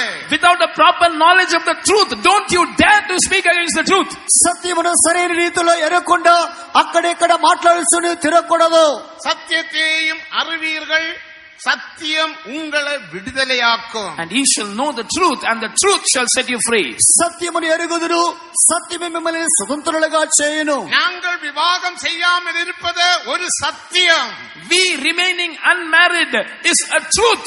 మేము వివాహం చేసుకోకుండా ఉండేదే ఒక సత్యమై ఉన్నది. எல்லாரும் விவாகம் செய்யணும் என்றும் வேதம் சொல்லுகிறது இல்ல. The word of God does not say that it is compulsory for everyone to get married. అందరూ వివాహం చేసుకోకుండా ఉండాలని వేద వాక్యం చెప్పట్లేదు. ஏதேன் தோட்டத்தில் ஆதாமுக்கு ஏற்ற ஒரு பெண்ணை கொடுத்ததும் விவாகம் செய்து வைத்ததும் தேவாதி தேவன் தான். It is true that it was the God of gods who chose and helped meet for Adam in the Garden of Eden, and it was God himself who solemnized that marriage. ఏదైనా తోటలో ఆదాముకు సాటైన సహాయముగా ఒక అవను కలుగు చేసి వివాహమును చేసినది దేవుడే. అదే దేవుని சொல்லுகிறார். That same God says. అదే దేవుడు చెప్పుచున్నాడు. యెరెమియా 16వ అధ్యాయం 2వ వచనத்தை వాసియుங்கள். Read Jeremiah chapter 16 and verse 2. ఇర్మియా గ్రంథము 16వ అధ్యాయం 2వ వాక్యాన్ని చదవండి. యెరెమియాவை பார்த்து ஆண்டவர் சொல்லுகிறார், இந்த இடத்தில் நீயே விவாகம் செய்ய வேண்டாம். God tells Jeremiah, thou shalt not take thee a wife, neither shalt thou have sons or daughters in this place. దేవుడు ఇర్మియాతో ఈ వాక్యములో చెప్పుచున్నాడు, నీవు ఈ స్థలమందు వివాహం చేసుకొనవద్దు. நீ பெண்ணை விவாகம் பண்ண வேண்டாம். நீ பெண்ணை விவாகம் செய்ய வேண்டாம். இவ்விடத்தில் உனக்கு குமாரரும் குமாரத்திகளும் இருக்க வேண்டாம் என்று யார் சொன்னார்? Who said this? ఈ వాక్యం ఎవరు చెప్పినారు? ఇది யார் சொன்னார்? Who said this? ఎవరు చెప్పారు? தேவாதி தேவன் சொன்னார். God of gods. దేవాది దేవుడు చెప్పినాడు. எல்லாரும் விவாகம் செய்வது தேவ சித்தம் அல்ல. It is not the will of God that everyone should get married. అందరూ వివాహం చేసుకోవాలనేది దేవుని చిత్తం కాదు. பழைய ஏற்பாட்டில் தானியேல் விவாகம் செய்யவில்லை. Daniel was not married in the Old Testament. పాత నిబంధనలో దానియేలు వివాహం చేసుకోలేదు. இன்னும் பலரும் விவாகம் செய்யவில்லை. And there are many more cases who have remained unmarried. ఇంకను అనేకులు వివాహం చేసుకోలేదు. புதிய ஏற்பாட்டில் பரிசுத்த பவுல், தீமோத்தேயு, கிளமெண்ட் போன்றவர்கள் விவாகம் செய்யவில்லை. In the New Testament, St. Paul, St. Timothy, Clement, all these people were unmarried. కొత్త నిబంధనలో పౌలు, తిమోతి, క్లెమెంట్ వాళ్ళు వివాహం చేసుకోలేదు. ஏன் நாங்கள் விவாகம் செய்யாமல் இந்த மகிமையான ஊழியம் செய்கிறோம்? Why are we doing this glorious ministry, remaining as celibates? ఎందు నిమిత్తమై మేము వివాహం చేసుకోకుండా ఈ మహిమగల సేవను చేస్తున్నాం. అన్నగ ప్రతిష్ఠയിൽ బంధు విట్టోం. We have entered into the consecration of the eunuchs. కారణం ఏమంటే నపుంసకులనే ఒక ప్రతిష్ఠలోనికి వచ్చి ఉన్నాం. మత్తయి 19వ అధ్యాయం 12వ వచనத்தை వాసిக்கும் పోது, reading Matthew's Gospel chapter 19 and verse 12. మత్తయి సువార్త 19వ అధ్యాయం 12వ వాక్యములో చదివినప్పుడు, అన్నగరాగ పిறந்த అన్నగర్ ఉండే, there are eunuchs who have been born eunuchs. తల్లి గర్భమందు నపుంసకులుగా పుట్టిన నపుంసకులు colour. పిறவியிலே అన్నగన్. They are born eunuchs. వారు తల్లి గర్భమందే నపుంసకులు. இரண்டாவது மனுஷர்களால் அன்னகர்களாக்கப்பட்டவர்கள். And there are some eunuchs which were made eunuchs of men. రెండవదిగా మనుషుల వలన నపుంసకులుగా చేయబడిన నపుంసకులు. அரமனைகளில் அப்படிப்பட்டதான் அன்னகர்கள் காணப்பட்டார்கள். In the palaces of the Old Testament there were such eunuchs. అంతఃపురములలో ఇటువంటి నపుంసకులు కనబడి ఉన్నారు. எத்தியோப்பிய ராணியுடைய அன்னகனை குறித்து வேதத்தில் வாசிக்கிறோம். We read about the minister of the Ethiopian queen. He was a eunuch. Ethiopia రాజు యొక్క మంత్రి గురించి చదువుతున్నాం. ஆகாபினுடைய அரமனையிலே அன்னகனை குறித்து வாசிக்கிறோம். We read about eunuchs even in the palace of Ahab. ఆహాబు యొక్క అంతఃపురములో నపుంసకుల గురించి చదువుతున్నాం. నెబుకద్నెజర్ రాజాவினுடைய அரமனையில் காணப்பட்ட அன்னகன் தானியேலை பாதுகாத்தார் என்று வாசிக்கிறோம். We read that a eunuch who was seen in the palace of King Nebuchadnezzar was supportive to Daniel. He preserved him. Nebuchadnezzar రాజు యొక్క అంతఃపురములో ఉన్నటువంటి నపుంసకుడు దానియేలును కాపాడినట్లుగా వాక్యములో చదువుతున్నాం. అహస్వేరోస్ రాజాவினுடைய அரமனையில் ఎస్తేரை అన్నగన్ பாதுகாத்தார். There was a eunuch in the palace of King Ahasuerus also who preserved Esther. అహస్వేరోస్ రాజు యొక్క అంతఃపురములో నపుంసకుడు ఎస్తేరును కాపాడి ఉన్నాడు. இவர்கள் மனுஷரால் ஆபரேஷன் மூலமாகவோ மருந்து மூலமாகவோ அன்னகர்களாக்கப்பட்டவர்கள். These are cases who have been made eunuchs of men either through medication or through operation. వీరందరూ కూడా మనుషుల ద్వారా ఆపరేషన్ ద్వారానో మందుల ద్వారానో మనుషుల ద్వారా నపుంసకులుగా చేయబడిన వారు. మూడవదొரு కూటం ఉంది. There is a third category of eunuchs. ఈ వాక్యములో ఇంకొక మూడో గుంపు వారు కలరు. మూడో నపుంసకులు. పరిశుద్ధ పౌలు சொன்ன సత్యం அல்ல. This is not truth which St. Paul said. ఈ సత్యము పరిశుద్ధుడైన పౌలు చెప్పిన సత్యము కాదు. தேவாதி தேவனாக மனுஷ அவதாரம் எடுத்த இயேசுவின் நாமத்தில் பூமியில் வெளிப்பட்ட சபையோட தலையாகிய கிறிஸ்து சொன்ன உபதேசம். This is a doctrine spoken by Jesus Christ, who is the head of his body, the church, who came into this world in the incarnation of man, but who was the God of gods. దేవాతి దేవుడు ఈ భూలోకములో యేసుక్రీస్తుని నామములో వచ్చి సంఘమునకు శిరస్సుగా మారినటువంటి యేసుక్రీస్తు చెప్పినటువంటి సత్యమై ఉన్నది. மூன்றாவது గ్రూప్ ఆర్. The third category of eunuchs, who are ఈ they? మూడో విధమైనటువంటి నపుంసకులు ఎవరు? நீங்கள் நன்றாக விளங்க வேண்டும். You must understand this very well. దీనిని మీరు బాగుగా గ్రహించుకోవాలను. என்ன வாசிக்கிறோம்? What do we read? వాక్యములో చదివేదేంటి? வாசி. மூன்றாவது பரலோக ராஜ்யம் நிமித்தம். கவனிங்க. பரலோக ராஜ்யம் நிமித்தம் தங்களையே அன்னகர்களாக்கி கொண்டவர்கள். நல்ல விளங்கணும். பரலோக ராஜ்யம் நிமித்தம் தங்களையே, இப்ப நானே என்னே அன்னகனாக்கி கொண்டு, ஆபரேஷன் அல்ல, மருந்தில்ல, மனுஷன் இல்ல, ஒன்றுமில்ல, நானே என்னே ஒரு அன்னகனாக மாற்றிக்கொண்டார். There are eunuchs who have made themselves eunuch for the sake of the kingdom of heaven. For example, if you consider me, I am not a literal eunuch. I have made myself a eunuch for the sake of the kingdom of heaven. It is not through surgery, it is not through medication, or it is not by any other man. పరలోక రాజ్యం నిమిత్తమై నన్ను నేనే నపుంసకుడిగా మార్చుకొని ఉన్నాను. ఏ మందు లేదు, operation లేదు, నన్ను నేనే మార్చుకొని ఉన్నాను. எழுத்தின்படி நான் ஒரு அன்னகன் அல்ல, தர்மராஜம் அன்னகன் அல்ல, யோனாவும் அன்னகன் அல்ல. Literally, I am not a eunuch, neither is brother Dharmaraj or brother Yona. నేను అక్షరార్థంగా నేను నపుంసకుడు కాదు, ధర్మరాజు బ్రదర్ నపుంసకుడు కాదు, యోనా బ్రదర్ నపుంసకుడు కాదు. நிமித்தம், மகிமையுள்ள சபையின் நிமித்தம், புதிய எருசலேம் சீயோனுக்காக, பரலோகத்துக்காக, இயேசுவுக்காக நாங்கள் எங்களையே அன்னகனாக மாற்றிக் கொண்டோம். But for the sake of the kingdom of heaven, for the sake of the glorious church, for the sake of Zion and New Jerusalem, for the sake of Jesus, we have made ourselves eunuch. అయితే పరలోక రాజ్యం నిమిత్తమై, సియోను యెరూషలేము నిమిత్తమై, మహిమగల సంఘము నిమిత్తమై మమ్మల్ని మేమే నపుంసకులుగా చేసుకొని ఉన్నాం. அன்னகன் என்று சொல்லும் போது அவனுக்கு அடுத்த தலைமுறை பிறக்காது. When we speak about a eunuch, he will not have a generation. నపుంసకుడు అంటే వారికి తర్వాత సంతతి పుట్టదు. அவன் விவாகம் செய்ய மாட்டான். That is why he doesn't marry. అందువలన అతడు వివాహం చేసుకోడు. அவன் பாவி, அக்கிரமக்காரன், அநியாயக்காரன், பாவம் செய்கிறவன். But உலகத்திலே அன்னகன். But the eunuchs of this world are sinners. They commit iniquities. They commit many faults and mistakes. లోకములో ఉన్నటువంటి నపుంసకుడు అయితే అతడు అన్యాయం అక్రమము చేసేటువంటి నపుంసకుడు. உலகத்திலே அன்னகன் பரிசுத்தவான் அல்ல. The eunuchs of this world are not holy people. లోకములో నపుంసకుడు పరిశుద్ధుడు కాదు. ஆனால் அவனுக்கு அடுத்த தலைமுறை அடுத்த தலைமுறை உருவாகாது. But he cannot also have a generation or a seed. అక్షరార్థంగా లోకములో ఉన్న వారికి వారి తర్వాత సంతతి పుట్టదు. விவாகம் ஜீவியம் இராமல் ஊழியம் செய்கிற பகுதி. That is the aspect of serving the Lord without a marriage life. ఇదియే వివాహము లేకుండా సేవన చేసే భాగము. ഞാനൊരു അണ്ണകനല്ല. I am not a literal eunuch. నేను అక్షరార్థమైన నపుంసకుడనే కాదు. இப்போது நான் ஆவிக்குரிய அண்ணகன். I am a spiritual eunuch now. అయితే ఇప్పుడు ఆత్మీయమైనటువంటి నపుంసకుడను. தேவனுக்கு மகிமை. Glory be to God. దేవునికి మహిమ. அதனால தான் விவாகம் செய்கிறதில்லை. That is why we do not marry. అందు నిమిత్తమే మేము వివాహం చేసుకున్నట్టు లేదు.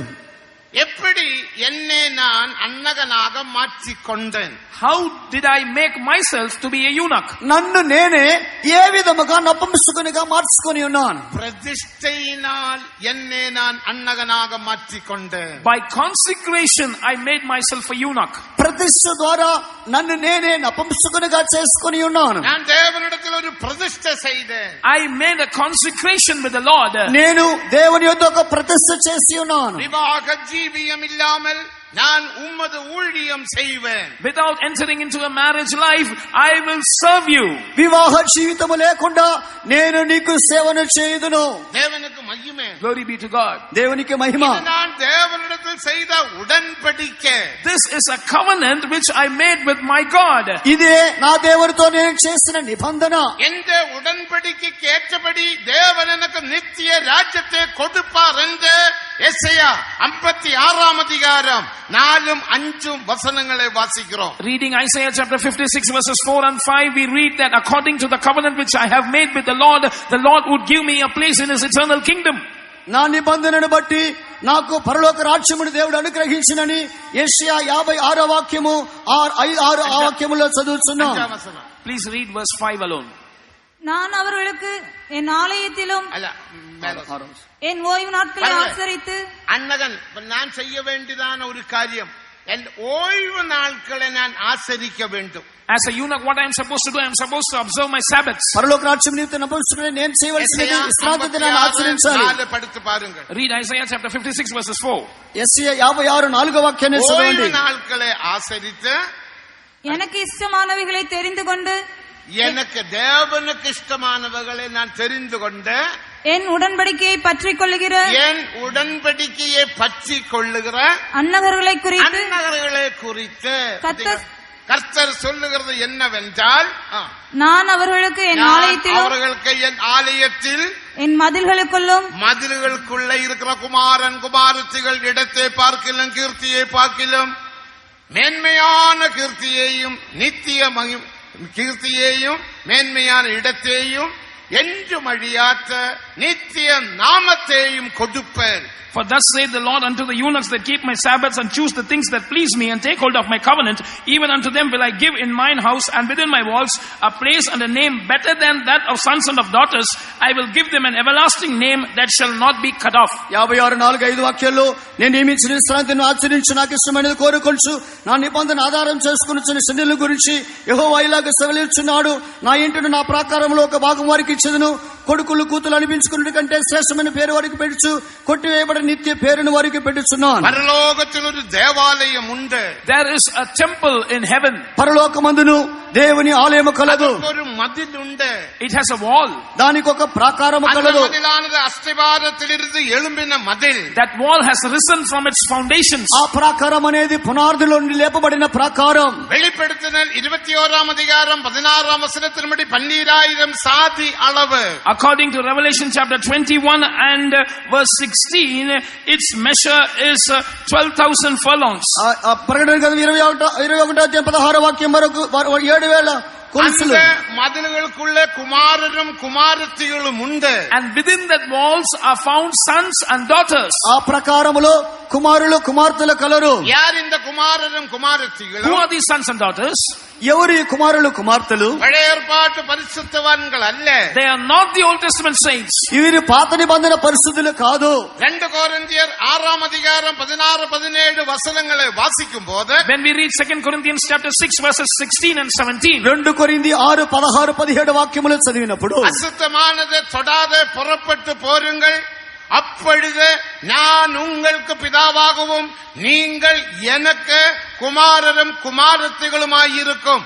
பூமியில் வேறுபாடு ஜீவியம் 100க்கும் செய்த விசுவாசிகளை வெளிப்படுத்துகிறது ஆலயத்தில் உள்ளதான குமாரரும் குமாரத்திகளும். Therefore come out from among them and be separate, saith the Lord, and touch not the unclean thing, and I will receive you and will be a father unto you, and ye shall be my sons and daughters. This shows the believers of the New Testament who have lived a life of separation, sent person upon this earth. ఈ ప్రాకారములో ఉండే కుమారులు కుమార్తెలు ఎవరంటే ఈ 16వ అధ్యాయం 17వ వాక్యం ప్రకారం మీరు వారి నుండి బయలుదేరి అపవిత్రమైన దాన్ని ముట్టగొడి అప్పుడు మీరు నా కుమారులు కుమార్తెలు అయ్యుందురని చెప్పిన వాక్య ప్రకారము 100% వారు ప్రత్యేకమైన జీవితం చేసిన విశ్వాసాలను చూపిస్తుంది. விசுவாசிகளும் ஊழியர்களும் வேறுபாடு ஜீவியம் 100க்கும் செய்ய வேண்டும். That is why it is imperative for servants of God as well as believers to live a life of separation, sent person. అందువలనే విశ్వాసులను దైవ సేవకులను 100% ప్రత్యేకమైన జీవితమును చేయవలెను. పరలోక రాజ్యத்திலே కుమారரும் కుమారతిகளும். Believers who have lived this life of separation are the sons and daughters mentioned in the book of Isaiah in heaven. అది వారే పరలోక రాజ్యములో కొడుకులు కూతుర్లు అని చెప్పబడుచున్నారు. புது எருசலேம். That is called New Jerusalem. అది నూతన యెరూషలేము. அப்ப புது எருசலேம் இடத்தை பார்க்கிலும் மேன்மையான இடத்தையும் புது எருசலேமின் கீர்த்தியை பார்க்கிலும் மேன்மையான கீர்த்தியையும் என்றும் அழியாத நித்திய நாமத்தையும் அன்னகராக ஜீவித்த அன்னகராக பூர்ணமாக்கப்பட்ட பரிசுத்த பிரதிஷ்டிக்கப்பட்ட ஊழியர்களுக்கு கொடுக்கும் பிரதிபலன். So the reward that the Lord is going to give his holy and consecrated servants of God who have lived this consecration of the eunuchs and have been perfected, the Lord will give them a name and a place better than that of the sons and daughters.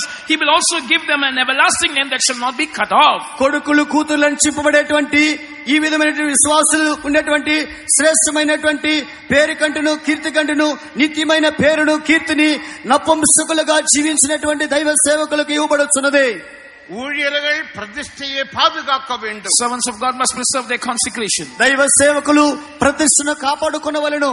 பாவத்தில் பெரிய பெரிய பாவம் தேவனோடு செய்த உடன்படிக்கையே பிரதிஷ்டையே உடைத்து போடுகிறது. The greatest of the sins is to break the covenant we have made with the Lord. పాపములలో గొప్ప పాపం ఏమంటే దేవునితో చేసిన నిబంధనను బ్రద్దలు చేయుటయున్నది.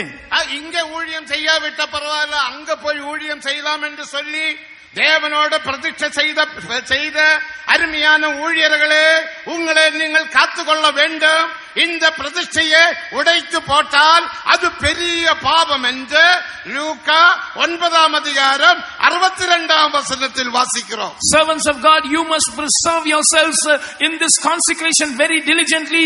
You must not give room to thoughts that it doesn't matter if I don't serve the Lord here, I will go and serve the Lord elsewhere.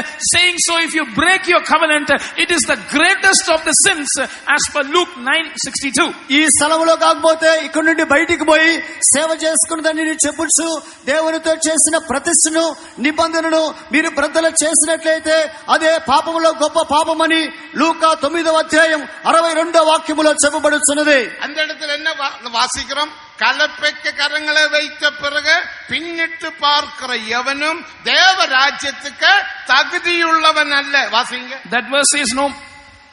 அதற்கு இயேசு கலப்பையின் மேல் தன் கையை வைத்து கலப்பையின் மேல் தன் கையை வைத்து பின்னிட்டு பார்க்கிற எவனும் ஊழியம் விட்டு போகிற எவனும் தேவனுடைய ராஜ்யத்துக்கு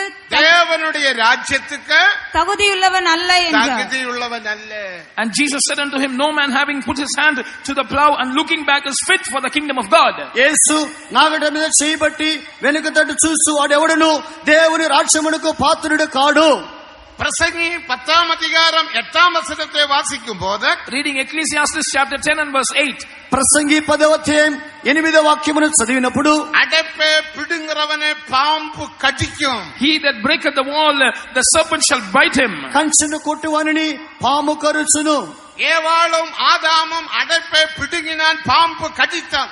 Eve and Adam, they removed the hedge and therefore the serpent bit them. ఆదాము అవ్వ కంచెను కొట్టివేసినారు, పాము వారిని కరిచినది. சிம்சோன் பிரதிஷ்டையை உடைத்தான், அவன் குருடனாக மாற்றப்பட்டான், அழிக்கப்பட்டான். Samson broke his consecration and therefore he became blind and he was destroyed. సంసోను ప్రతిష్ఠను బద్దలు చేసినందున అతడు గుడ్డివాడిగా మార్చబడి నశించిపోయి ఉన్నాడు. எசையா 30 அதிகாரம் 1 வசனத்தை வாசிக்கும் போது, when we read Isaiah chapter 30 and verse 1, యెషయా 30వ అధ్యాయం మొదటి వాక్యమును చదివినప్పుడు, என்னை விட்டு எந்த ஆலோசனையும் இல்லாமல் என் ஆவியுடன் நடத்திப்பில்லாமல் எகிப்தின் நிழலில் தங்க போகிற எகிப்தியர்களுக்கு, இஸ்ரவேல் மக்களுக்கு, முரட்டாட்டமுள்ள இஸ்ரவேல் மக்களுக்கு ஐயோ என்று கர்த்தர் சொல்லுகிறார். Oh, unto the rebellious children, my people of Israel, saith the Lord, that take counsel not of me, but that cover themselves not by my spirit, but they that go back to Egypt. నా మాటను విచారణ చేయక ఫరో యొక్క బలముతో తమను బలపరుచుకొనుచు ఐగుప్తు శరణుజొచ్చు ఐగుప్తు యొక్క నీడలకు వెళ్లే వారికి శ్రమ, అయ్యో శ్రమ. ஆனபடினால் ஊழியர்களே, பிரதிஷ்டையை பாதுகாத்து ஜீவிப்போம். Therefore, servants of God, let us live preserving our consecration. అందువలన దైవ సేవకులారా, பிரதிஷ்டை காப்பாடுகொண்டு ஜீவிச்சுதமோ. ஊழியர்களோட பிரதிஷ்டையை உடைக்கக்கூடிய நிலைமையில் விசுவாசிகள் உங்கள் மொபைலோ, நீங்கள் பணமோ, நீங்கள் பொருட்களோ கொடுத்து பிரதிஷ்டிக்கப்பட்ட தேவனால் தெரிந்தெடுக்கப்பட்ட ஊழியர்களை அழித்து போடாதீர்கள். Believers, don't destroy the consecrated servants of God by feeding them with money, material and your cell phone so that their consecration will be broken. విశ్వాసులారా, మీరు మీ యొక్క సెల్ ఫోన్ల ద్వారా వారికి డబ్బులు పంపించు వారి సేవను ప్రతిష్ఠ చేసి వారిని నశింప చేయడానికి ప్రయాసపడవద్దు. ஊழியர்கள் உங்களிடத்தில் வந்து மொபைல் கேட்பான், நீங்க என்ன சொல்ல வேண்டும்? பிரதர், சிஸ்டர், நீங்க பிரதிஷ்டிக்கப்பட்ட ஊழியர்கள். The servants of God, when they ask you the mobile phone, you must say, brother, sister, you are consecrated. సేవకులు మీ యొక్క సెల్ ఫోన్ అడుగుదురు, మీరేం చెప్పాలి? బ్రదర్, సిస్టర్, మీరు దేవుని సేవ నిమిత్తమై ప్రతిష్ఠింపబడిన సేవకులు. மகிமையுள்ள சபையை கட்டி எழுப்பும்படியாக மகிமையுள்ள ஊழியர்களாக தேவன் அவர்களை வேர் பிரித்தார். God separated themselves as glorious ministers in order to do this glorious ministry and build up a glorious church. మహిమ కలిగిన సంఘాన్ని కట్టి లేపి నిమిత్తమై మహిమ కలిగినటువంటి సేవకులుగా దేవుడు వారిని ప్రత్యేకించి ఉన్నాడు. இந்த ஊழியர்கள் பயத்துடன் நடுக்கத்துடன் தேவனுடைய வீட்டில் ஊழியம் செய்ய வேண்டும். Such servants of God are supposed to serve God with trembling and fear in the house of God. ఈ దేవుని సేవకులు భయముతోను వణుకుతోను దేవుని ఇంటిలో సేవను చేయవలెను. தேவன் தருகிற பணத்தை உனக்காக நீ பாவிக்கலாகாது. ஊழியர்களே, நீங்கள் பாவித்தால் எசேக்கியேல் 34 அதிகாரம் 2 வசனத்தின்படி தங்களை மேய்க்கிற ஊழியர்களுக்கு ஐயோ.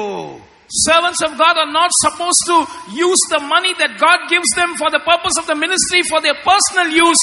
And servants of God, if you are going to do that, according to Ezekiel 34 and verse 2, woe unto the shepherds of Israel who feed themselves. దేవుని సేవలో దొరికే డబ్బును మీ నిమిత్తమై మీరు ఖర్చు పెట్టుకున్నట్లయితే ఎసేకియల్ 34వ అధ్యాయం 2వ వాక్యం ప్రకారము తమ కడుపు నింపుకొను ఇశ్రాయేలుల కాపరులకు శ్రమ.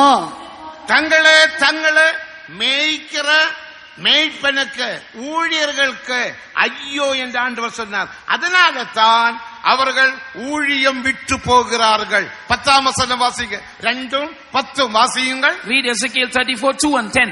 ఎస్కేలు 34, 2, 3 వాక్యములు చదవండి. అందు నిమిత్తమే దైవ సేవకులు సేవను వదిలిపెట్టి వెళ్తున్నారు. மனுபுத்திரனே, இஸ்ரவேலின் மேய்ப்பருக்கு விரோதமாக தீர்க்க தரிசனம் உரை. நீ தீர்க்க தரிசனம் உரைத்து அவர்களோட சொல்ல வேண்டியது என்னவென்றால், கர்த்தராகிய ஆண்டவர் மேய்ப்பருக்கு சொல்லுகிறார், தங்களையே மேய்க்கிற இஸ்ரவேலின் மேய்ப்பருக்கு ஐயோ. தேவனுடைய பணத்தை எடுத்து, தசம்பாகத்தை எடுத்து, காணிக்கை எடுத்து, எனக்காக எந்த விருப்பத்தின்படி நான் ஒரு மொபைல் வாங்கினால் எனக்கு ஐயோ. If I take the tithe and the offering, if I take the money of God and if I buy a mobile for my personal use, woe unto me. దేవుని యొక్క కానుకలను దశ భాగాలను తీసుకొని నాకని నేను ఒక సెల్ ఫోన్ కొన్నట్లయితే నాకు అయ్యో చెప్పబడుచు, నా కడుపు నాకు అయ్యో చెప్పబడుచున్నది. 10వ వాక్యం. கர்த்தராகிய ஆண்டவர் சொல்லுகிறார், இதோ நான் மேய்ப்பருக்கு விரோதமாக வந்து மேய்ப்பர்களுக்கு விரோதமாக வந்து என் ஆடுகளை அவர்கள் கையிலே கேட்டு என் ஆடுகளை அவருடைய கையில் இருந்து கேட்டு மேய்ப்பர் இனி தங்களையே மேய்க்காதபடி ஊழியர்கள் தங்களையே மேய்க்காதபடிக்க மந்தை மேய்க்கும் தொழிலை விட்டு மந்தையை மேய்க்கும் தொழிலை விட்டு அவர்களை விலக்கும். தேவன் கழுத்து பிடித்து தள்ளுகிறார். போ, దేవుడు பணத்தை எடுத்து உண்ட விருப்பத்தின்படி மொபைல் வாங்கி அது வாங்கி இது வாங்கி ஹோட்டலில் போய் சாப்பிட்டு உன்னை நீயே போஷிக்கிறார், உன்னை நீயே மேய்க்கிறார். இனி என்ற மந்தையை மேய்க்காத தொழிலை விட்டு தேவன் துரத்துவார். ஊழியம் விட்டு துரத்துகிறது யாரு சொல்லுங்க? சொல்ல மாட்டீங்க, சொல்லுங்க. அதான் அநேக ஊழியக்காரர் ஊழியம் விட்டு போறாங்க. நான் 47 வருஷமாக இதே மദ്രാസിல இதே சென்னை பட்டணத்தில ஊழியம் செய்கிறேன். ஒரு பொருளும் கூட நான் வாங்கினதில்லை. இந்த மொபைல் விசுவாசத்தில் வந்தது, இந்த பேன விசுவாசத்தில் வந்தது, இந்த பைபிள் விசுவாசத்தில், எனக்குள்ளதெல்லாம் விசுவாசத்தில். இந்நாள் வரைக்கும் ஒரு பைசாய்க்கு நான் ஒரு பொருள் வாங்கினது இல்லை. தேவன் என்னை போஷிக்கிறார்.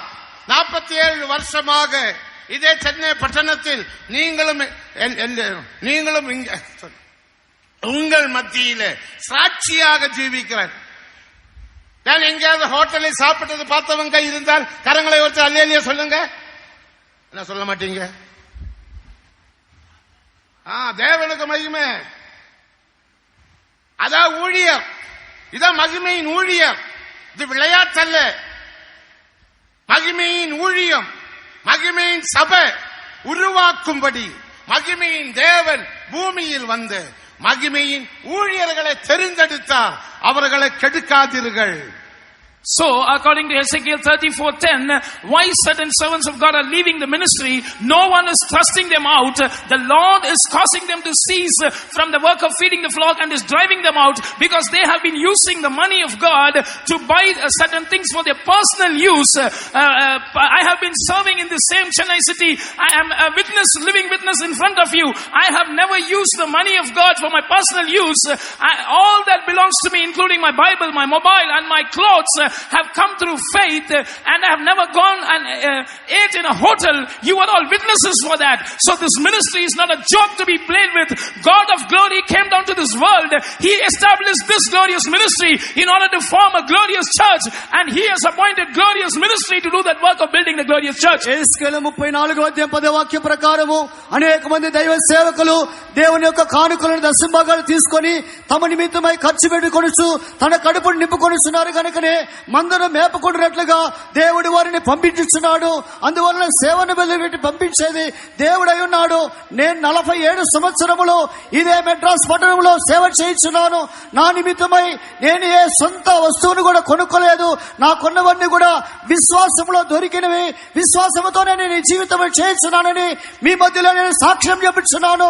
అందువలన మహిమ కలిగినటువంటి సంఘాన్ని కట్టి నిమిత్తమై దేవుడు ఏర్పాటు చేసినటువంటి సేవకులను మీరు చెరిపివేయవద్దు. இந்த மகிமையின் ஊழியத்துக்கென்று மகிமையின் ஊழியர்களை தந்தபடியினால் கரங்களை உயர்த்தி சத்தமாக சந்தோஷமாக ஒரு அல்லேலூயா சொல்லுங்கள். Loudly and joyfully, because the Lord has given us glorious ministers to do this glorious church. Shall we all shout a hallelujah? ఈ మహిమగల సేవ నిమిత్తమై మహిమగల దైవ సేవకులను దేవుడు అనుగ్రహించినాడు కనుక సంతోషముగా బిగ్గరగా దేవునికి హల్లెలూయా చెప్పుదాము. హల్లెలూయా. தேவனுக்கு மகிமை. Glory be to God. దేవునికి మహిమ. పరిశుద్ధ పౌలు వివాహం చేయவில்லை. Saint Paul was not married. పరిశుద్ధుడైన పౌలు వివాహం చేసుకోనలేదు. 1 கொரிந்தியர் 7 அதிகாரம் எழுதி எடுத்துக் கொள்ளுங்க, பைபிள் அடையாளப்படுத்திக் கொள்ளுங்க.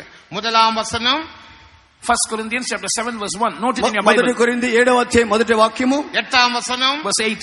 8వ వాక్యము 27వ వచనం, Verse 27. 27వ వాక్యము 32వ వచనం, Verse 32. 32వ వాక్యము 38వ వచనం. And verse 38. 38వ వాక్యం. இதுல என்ன வாசிக்கிறோம்? What do we read here? వీటిలో ఏం చదువుతున్నాం? 8వ వచனத்தை வாசியுங்கள். Kindly read verse 8. 8వ వాక్యాన్ని. சொல்றாங்க, பரிசுத்த பவுல் விவாகம் செய்தார் என்று. Some people say St. Paul was married. అనేకులు చెప్పుచున్నారు పరిశుద్ధుడైన పౌలు వివాహం చేసుకున్నాడని. மனைவி இறந்து போயிட்டாங்களா? They say his wife was dead. అతని ఆ యొక్క భార్య చనిపోయిందంట. அப்ப அந்த மனைவியோட பெயர் என்ன? Then what is the name of St. Paul's wife? అట్లయితే ఆయన భార్య పేరేంటి?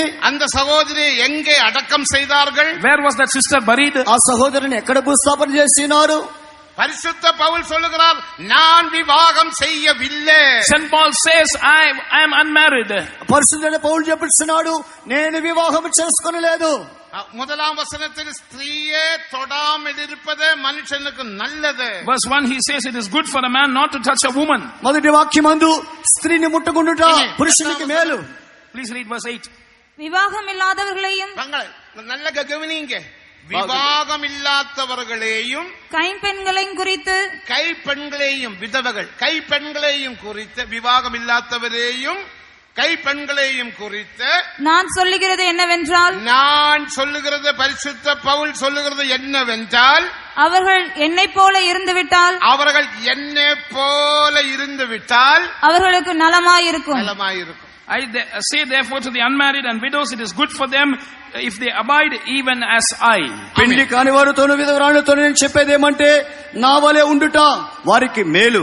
27వ వచనத்தில் என்ன வாசிக்கிறோம்? What do we read in verse 27? 27వ వాక్యములో ఏం చదువుతున్నాం? விவாகம் செய்தால் பெண்ணை அவிழ்க்க வகை தேடாது, விவாகம் செய்யாவிட்டால் மனைவியே தேடாது. Art thou bound unto a wife, seek not to be loosed. Art thou loosed from a wife, seek not a wife. భార్యకు భద్రుడైంటివా విడుదల కోరవద్దు, భార్య లేక ఉంటివా వివాహము కోరవద్దు. 32వ వచనத்தில் என்ன வாசிக்கிறோம்? Verse 32, what do we read? 32వ వాక్యములో ఏం చదువుతున్నాం? கவலை இல்லாத ஒரு ஜீவியம் செய்யும்படியாக, தேவனை மட்டும் பிரியப்படுத்தும்படியாக நீ விவாகம் இல்லாமல் ஜீவிக்க வேண்டும். 32వ வசனம் படிங்க. Verse 32, it is good for you to live without a marriage life if you want to please the Lord, if you want to live a careless life. మీరు చింతలేని వారై ఉండవలని దేవుని మాత్రమే ప్రియపరచవలని 32వ వాక్యములో చదవండి.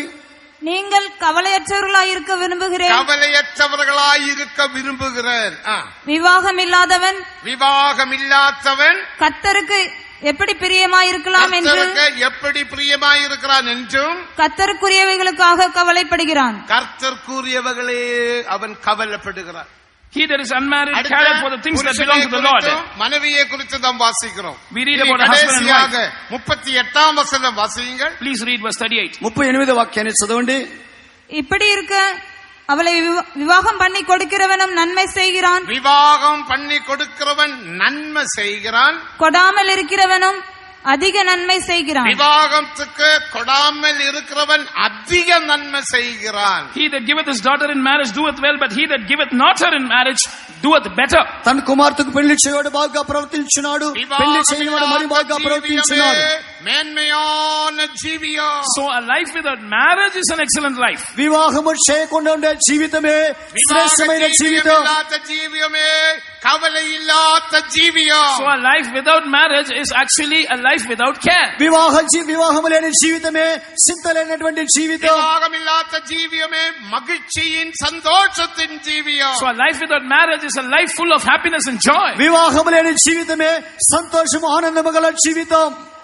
தேவனுக்கு மகிமை. Glory be to God. దేవునికి మహిమ. அப்படிப்பட்டவர்கள் மூலமா தான் மகிமையுள்ள சபையை தேவன் உருவாக்குகிறார். Through such ministers only the Lord is forming a glorious church. ఇటువంటి వారి ద్వారానే దేవుడు మహిమగల సంఘాన్ని రూపిస్తున్నాడు. ఈ ஊழியர்களை குறித்து अनेक விஷயங்கள் உண்டு. இதோட நான் நிப்பாட்டுகிறேன். So I'm going to stop about speaking about the ministers because there are more points to say. ఇంకొన సేవకుల గురించి అనేక కార్యములు కలవు, ఇంతతో నిలిపివేస్తున్నాను. మహిమயின் సువిశేషం. Next I come to the point, the glorious gospel. దానికి తరువాత మహిమగల సువార్త, మహిమயின் ఉపదేశం, or the glorious doctrine. మహిమగల ఉపదేశం. పిశాచానవన్ మనకண்களை కురుడాకి విட்டான். The devil has blinded the eyes of people. సాతానుడు మనోనేత్రాలకు గురుడితనము కలుగజేసి ఉన్నాడు. మహిమயின் సువిశేషం ఇరావిட்டால் அப்போஸ்தலிக உபதேசமே மகிமையின் சுவிசேஷம். The apostolic doctrine is the glorious doctrine. అపోస్తలుల ఉపదేశమే మహిమ కలిగిన సువార్త. உபதேசம் இராவிட்டால் நீ பூர்ணப்பட முடியாது. Without the doctrine, you cannot be perfected. ఉపదేశము లేకుండా ఉన్నట్లయితే నీవు పూర్ణపరచబడలేవు. நீ பைபிள் வாசிக்கலாம், You can read the Bible, నీవు బైబిల్ చదవచ్చును, வசனங்கள் பாராமல் படித்து அது சொல்லலாம், you can memorize verses by heart and you can recite them. వాక్యములు కంఠస్థం చేసి చెప్పవచ్చును. அதனால நீ பூர்ணப்பட முடியாது. By all these things, you cannot be perfected. అందువల్ల నీవు పరిపూర్ణత చెందలేవు. உபதேசம் தேவை. You need the doctrine. ఉపదేశం అవసరం. பல பல வசனங்களினால் உபதேசம் உருவாக்கப்படுகிறது. Doctrine is a composition of many verses. అనేక వాక్యముల సమకూర్పు ద్వారా ఉపదేశము రూపింపబడుచున్నది. நேரமில்லை, ஒரே ஒரு உதாரணம் மட்டும் சொல்லுகிறேன். No time, I will just give one example. సమయం లేదు కానీ ఒకే ఒక ఉదాహరణ చెప్పుదును. மனம் திரும்புதல், The doctrine of repentance. మారు మనసునే ఉపదేశం. அது ஒரு உபதேசம். It's a doctrine. అది ఉపదేశం.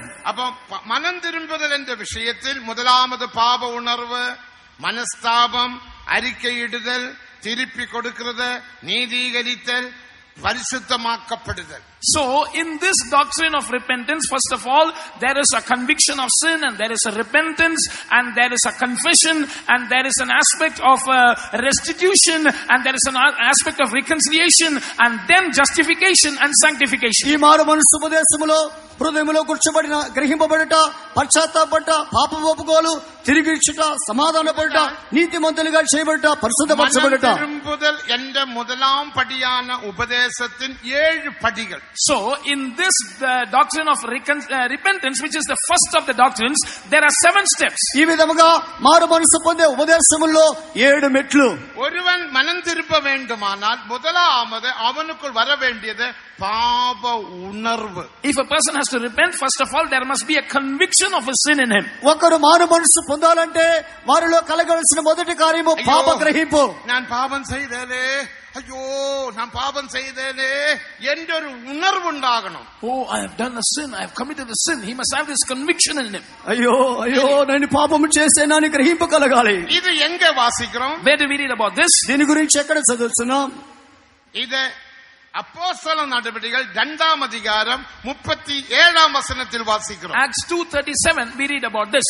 అపోస్తలుల కార్యం 2వ అధ్యాయం 37వ వాక్యంలో చదువుతున్నాం. பாவ உணர்வு. We read about the conviction of sin. పాపపు గ్రహింపు.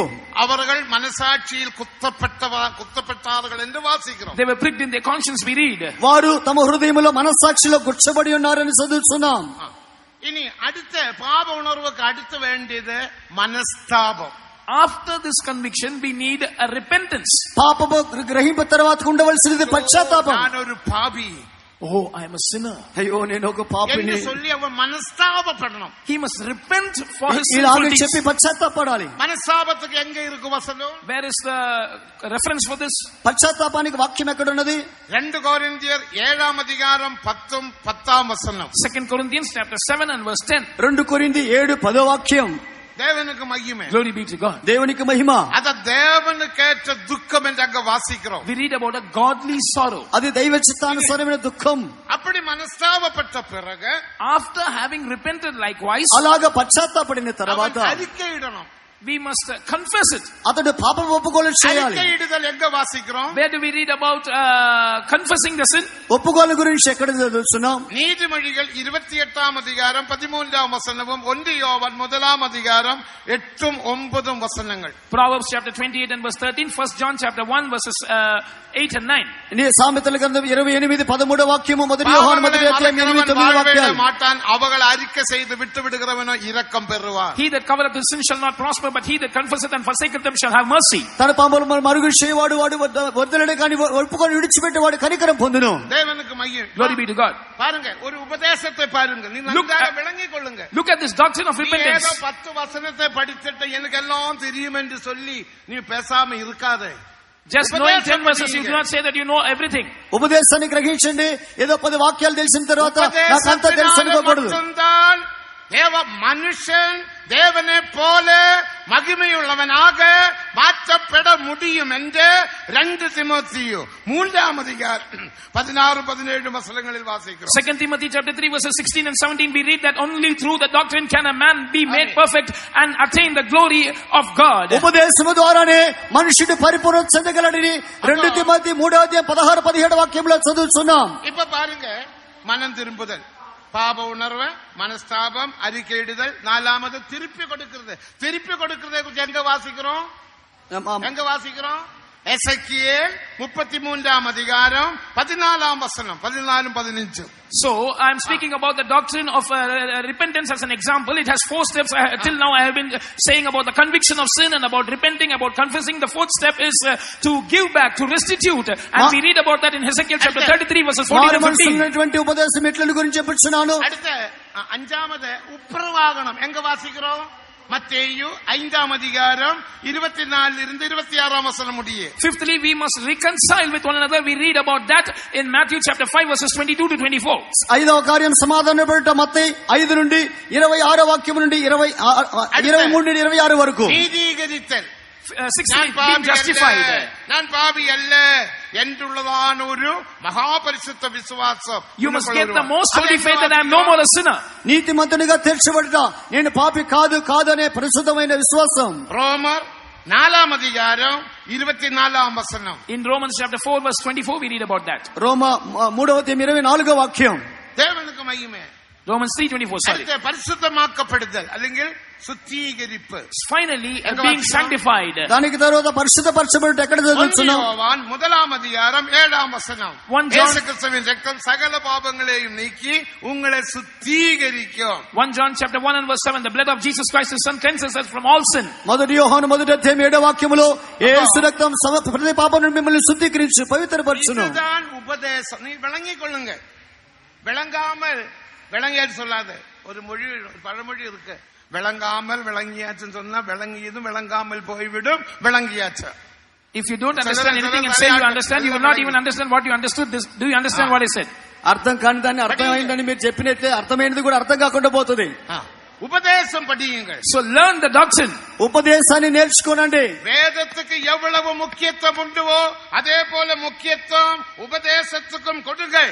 So the importance that you give to the Bible you must give to the doctrine of the Bible. ఈ పరిశుద్ధ గ్రంథానికి ఎంత ప్రాముఖ్యతనిచ్చుచున్నారో ఉపదేశమును కూడా అదే ప్రాముఖ్యతనివ్వండి. நம்முடைய பரிசுத்தவான்கள் 1974 கிட்டத்தட்ட அக்டோபர் நவம்பர் மாசத்தில் அடையாறு பாஸ்டர்ஸ் ரூமில் வைத்து பாஸ்டர் ஏசி தோமஸ் அவர்கள் பாஸ்டர் சி ஜான் அவர்கள் ஒருவரோடு ஒருவர் பேசிக் கொண்டார்கள். நம்முடைய காலத்துக்கு பிறகு இந்த சபையிலே இந்த உபதேசங்கள் அடுத்த தலைமுறை பேசுவார்களா, அவர்களுக்கு ஏதாவது ஒரு மெட்டீரியல் வைக்க வேண்டும் என்று சொல்லிதான் பிரஸ் தொடங்கினதும் புத்தகங்கள் எல்லாம் பிரிண்ட் பண்ணி வச்சது.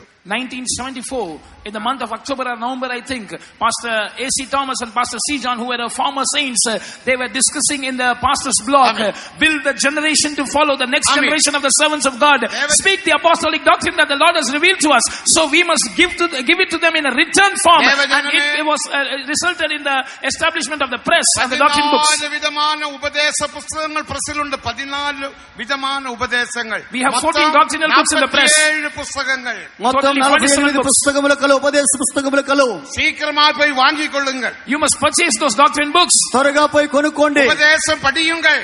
Learn the doctrine. ఉపదేశాన్ని నేర్చుకోండి. அப்பொழுது மகிமையுள்ளவனாக மாற்றப்படுவாய். Only then you will be made a glorious person. అప్పుడే నీవు మహిమ గలవాడుగా మార్చబడతావు. சாத்தான் உன்னுடைய மனக்கண்களை குருடாக்கி விட்டான். Satan has blinded your mind. ఆ దేవత మిమ్మల్ని మనోనేత్రాలను గుడితనము కలిగి చేస్తున్నాడు. எத்தனை பேர் உபதேச புத்தகத்தை வாங்கி வாசித்து படித்து மற்றவர்களுக்கு நான் அது சுவிசேஷமாக சொல்லுவேன் என்று தீர்மானிக்கிறவங்க கரங்களை உயர்த்தி ஒரு அல்லேலூயா சொல்லுங்கள். Those who decide that I will henceafter study the doctrine book and I will declare it as a gospel to others, lift up your hands and say hallelujah. ఉపదేశ పుస్తకాన్ని కొనుక్కొని అదే సత్యాన్ని ఇతరులకు బోధించుదరని తీర్మానం చేసేవారు చేతులు ఎత్తాలని చెప్పండి. హల్లెలూయా. Hallelujah. അപ്പൊ മനം തിരുമ്പുതൽ ഉപദേശം, ജ്ഞാനസ്നാന ഉപദേശം, അഭിഷേകത്തിന് ഉപദേശം, ദൈവിക സുഖത്തിന് ഉപദേശം, മുற்றிலும் പരിശുദ്ധമാക്കപ്പെടുതൽ ഉപദേശം, ഇനി ജയജീവിയത്തിന് ഉപദേശം, പരിശുദ്ധത്തിന് ഉപദേശം, വിശ്വാസ ജീവിതത്തിന് ഉപദേശം, ഇവിധமாக അനേക അനേക അനേക 56 ഉപദേശങ്ങൾ ദേവൻ നമുക്ക് വെളിപ്പെടുത്തിയിരിக்கிறார். So God has revealed to us 56 doctrines. One example I gave, the doctrine of repentance. There is the doctrine of water baptism, the doctrine of the Holy Spirit, the doctrine of the life of separation, the doctrine of the faith life, the doctrine of entire sanctification, the doctrine of the life of separation, divine healing, and 56 such doctrines. దాదాపుగా 56 ఉపదేశములను దేవుడు మనకు బయలుపరిచినాడు. దానిలో ఒకటి మారు మనసు గురించి నేను చెప్పి ఉన్నాను. బాప్తిస్మము, దైవిక స్వస్థత, నీతి, పరిశుద్ధాత్మ, ప్రత్యేక జీవితం, జయ జీవితం, ఇలాంటి అనేక ఉపదేశములు కలవు. ఉపదేశത്തെ కాలాలు మెజిత్తు పోడాదే. Don't trample the doctrine under your feet. ఉపదేశాన్ని కాళ్ళతో తురకవద్దు. మగనే ఉపదేశത്തെ వాంగి నీ అదే పెట్టుకోల్. Son, buy the doctrine, receive it. కుమారుడా, ఉపదేశాన్ని కొని ఉంచుకో. యేసు சொல்லுகிறார், யாரு என்னுடைய வசனங்களே உபதேசத்தை கேட்டு அதன்படி செய்கிறார்களோ அவர்களே கண்மலையில் கட்டப்பட்ட சீயோனில் மூலக்கல்லின் மேல் அவர்களை சேர்த்து இணைத்து புதிய எருசலேம் சீயோனாக மாற்றுவேன் என்று கர்த்தர் சொல்லுகிறார். Jesus said, whosoever heareth these sayings of mine and doeth accordingly, him will I liken to a wise man who has built his house upon a rock. I will build them as Zion and Jerusalem upon me who is the cornerstone in Zion. యేసు చెప్పుచున్నాడు, నా మాటలు విని, నా ఉపదేశాన్ని విని అలాగే చేయవని బండ మీద కట్టుదును, వారిని సియోనుగా యెరూషలేముగా మార్చుదును. நேரம் மிகவும் கடந்து விட்டது. அன்பு நான் இதோட வார்த்தைகளை முடிக்கிறேன். உபதேசம் முக்கியம், உபதேசம் முக்கியம் என்று சொல்றவங்க என்னோட சேர்ந்து எத்தனை பேர் அல்லேலூயா சொல்ல போறீங்க? அல்லேலூயா சொல்லுங்கள்.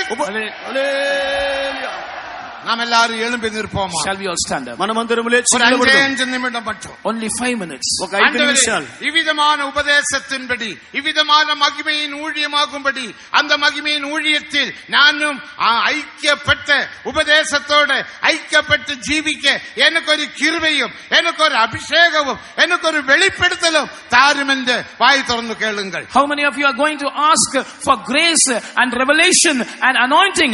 Lord, give me that grace and anointing and revelation so that I can live according to this glorious doctrine and being joined with this glorious ministry so that I can be built up as a glorious church. అందువలన మహిమ కలిగినటువంటి ఉపదేశంతో, సేవకులతో, మా సంఘముతో కూడా ఐక్యపడి నిమిత్తమై కృపను, అభిషేకాన్ని దేవుని యొద్ద మనం అడిగి పొందుకొనేదము. எல்லாரும் வாய் திறந்து ஸ்தோத்திரம் பண்ணுங்க. Shall we all open our mouths and praise God? అందరూ నోరు తెరిచి స్తోత్రం చెప్పుదము. என் தெய்வமே நின்னிஷ்டம் செய்யுவார் വന്നിടുന്നേ ഞാൻ എന്നും മോദമോ. എല്ലാരും കൈ തട്ടി ഒന്ന് പാടുകൾ. అందరు చప్పట్లు కొట్టి పాడండి. ആമേൻ. സന്തോഷமாக പാടുകൾ. Clap your hands and sing with joy. ഒന്നും ആമേൻ ആമേൻ. എന്നിൽ പൂർണ്ണമാക്കണേ. നിന്നിഷ്ടം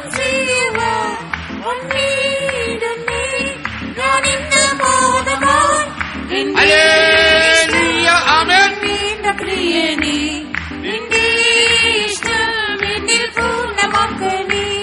എന്റെ ഇഷ്ടം ഒന്നും വേണ്ട പ്രിയനേ, നിന്റെ ഇഷ്ടം എന്നിൽ പൂർണ്ണമാക്കണേ. എന്റെ ദൈവമേ, നിന്റെ ഇഷ്ടം ചെയ്യുവാൻ വന്നിടുന്നേ ഞാൻ എന്റെ ബോധമോ. എന്റെ ഇഷ്ടം ഒന്നും വേണ്ട പ്രിയനേ, ആമേൻ. നിന്റെ അഭിഷേകം ഇറങ്ങട്ടെ. എന്നിൽ Aభిഷേകം descend. ആമേൻ. ഇഷ്ടം ഒന്നും വേണ്ട പ്രിയനേ, നിന്റെ ഇഷ്ടം എന്നിൽ പൂർണ്ണമാക്കണേ. എന്റെ ദൈവമേ, നിന്റെ ഇഷ്ടം ചെയ്യുവാൻ വന്നിടുന്നേ. എന്റെ ഇഷ്ടം ഒന്നും വേണ്ട പ്രിയനേ, നിന്റെ ഇഷ്ടം എന്നിൽ പൂർണ്ണമാക്കണേ. ദേവചിത്തം ചെയ്வோமாக. Let's do the will of God. చిత్తాన్ని చేయదము. ആമേൻ ആമേൻ. അതുക്കായിട്ട് അഭിഷേകം പെற்றுകൊള്ളുங்கள். Receive an anointing for that. అందరూ అభిషేకాన్ని పొందుకోండి. ആമേൻ ആമേൻ ആമേൻ. ഹല്ലേലൂയ. ഇതാ അഭിഷേകം വന്നുവിട്ടത്. Anointing has come down.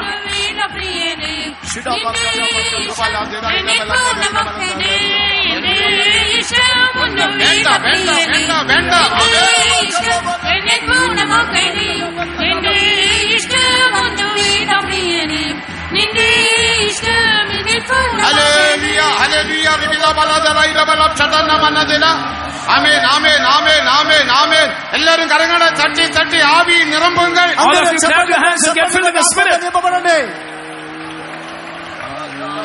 ഒരു അഭിഷേകത്തെ പെറ്റ് കടന്നു ചെല്ലുവോ?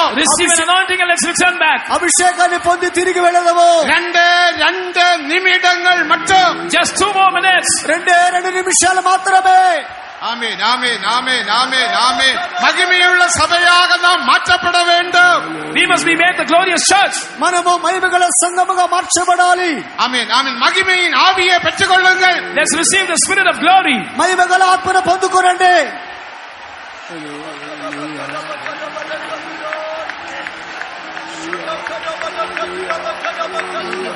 Hallelujah. Rabala jala irabala jala irabala thala irabala chadana manadiri birabala jala. Maite birabala mana birabala.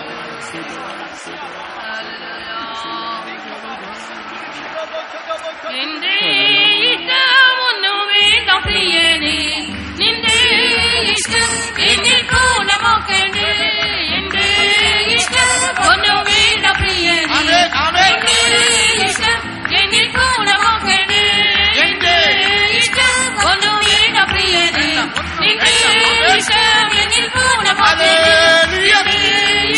Hallelujah. Hallelujah. ninde ishtam enil konamakane ninde ishtamunnu vedapriyane ninde ishtam enil konamakane ninde ishtamunnu vedapriyane ninde ishtam enil konamakane ninde ishtamunnu vedapriyane ninde ishtam enil konamakane ninde ishtamunnu vedapriyane ninde ishtam enil konamakane Banadira irabala thala irabala chadana manadiri birabala dira irabala chadana. Maite birabala manadiri birabala dira irabala chadana manadira. Amen. Hallelujah. Hallelujah. Hallelujah. Hallelujah. கினாய் ஹாய் சங்கட மகாராயின மக்கடானி அங்கடா. அவர்கள் சுவிசேஷத்தை கேட்கும்போது விசுவாசம் இல்லாமல் கேட்டார்கள். When they heard the gospel, they heard without faith. அவர்களுக்கு அது பிரயோஜனப்படவில்லை. It was not profitable unto them. இங்கே கேட்கிற அநேகர் விசுவாசம் இல்லாமலே கேட்டுக்கொண்டே இருந்தீர்கள். Many who were hearing this gospel were hearing it without faith. என் ஜனமே நான் உன்னை நேசிக்கிறேன். My people, I love you. என் ஜனமே என் நேசம் மாறவில்லை. My people, my love is unchanging. உங்களை சீயோனுக்காக எருசலேமுக்காக தெரிந்தெடுத்திருக்கிறேன். I have chosen you for Zion and Jerusalem. நான் கடு வைராக்கியத்தோடு கிரியை செய்து கொண்டிருக்கிறேன். And I am working with a great zeal. உன்னிடத்தில் விசுவாசத்தை எதிர்பார்க்கிறேன். I expect faith from you. விசுவாசத்தை ஒப்புக்கொடு. Believe and surrender yourself. அபிஷேகத்தை தருகிறேன் என்று கர்த்தர் சொல்லுகிறார். I'm giving you a very special anointing, says the Lord. Amen. Hallelujah. Hallelujah. Hallelujah. Hallelujah. Kabala dala bala dala ida bala dala ida bala dala ida.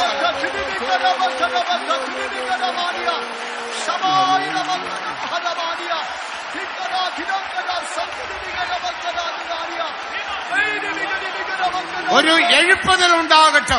Let there be a revival. ఒక ఉత్సవం కలగనివ్వండి. எத்தனை பேர் வாஞ்சிக்கிறீர்கள்? How many of you want it? ఎంతమంది కోరుచున్నారు? எழுப்புதலை வாஞ்சிக்கிறவங்க எத்தனை பேர்? How many of you want a revival? உற்சவாన్ని ఎంతమంది కోరుచున్నారు? முதலாம் நூற்றாண்டில் தேவாதி தேவன் கிரியை செய்தது போல இந்த நாட்களிலும் கிரியை செய்யட்டும். Let the God of gods work in our midst these days like he worked during the first century. మొదటి శతాబ్దంలో దేవుడు క్రియ చేసినట్లుగా ఈ దినములోను క్రియ చేయనివ్వండి. தடைகளை மாற்றுங்கள். Remove all the obstacles in you. ఆటంకాలను తొలగించండి. உன்மேல் எழுப்புதலை அனுப்ப போகிறார். He's going to send a revival into you. ఉత్సవాన్ని దేవుడు పంపబోతున్నాడు. எழுப்புதலை பெற்றுக்கொள்ளுங்கள். Receive that revival. ఉత్సవాన్ని పొందుకోండి. ఉపదేశத்தின்படி ஜீவிக்கக்கூடிய எழுப்புதல். A revival to live according to the doctrine. సంసారంగా జీవించే ఉత్సవం. ஆமென் ஆமென். எழுப்புதலை பெற்றுக்கொண்ட கூட்டத்தை முடிப்போம். Let's receive that revival and conclude this meeting. ఉత్సవాన్ని పొంది కూటాన్ని ముగించుకొనదము.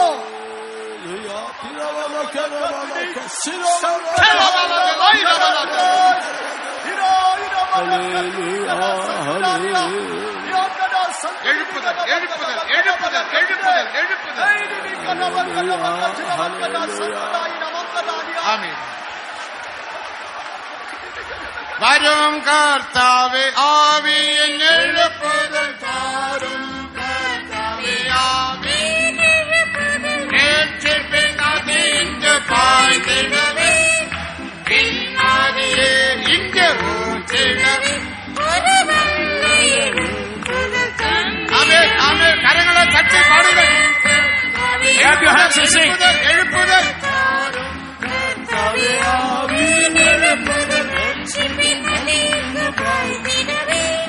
பின்னாடியே இங்கே ஊற்றிடவே ஒரு வந்து. அல்லேலூயா. ஆமென்.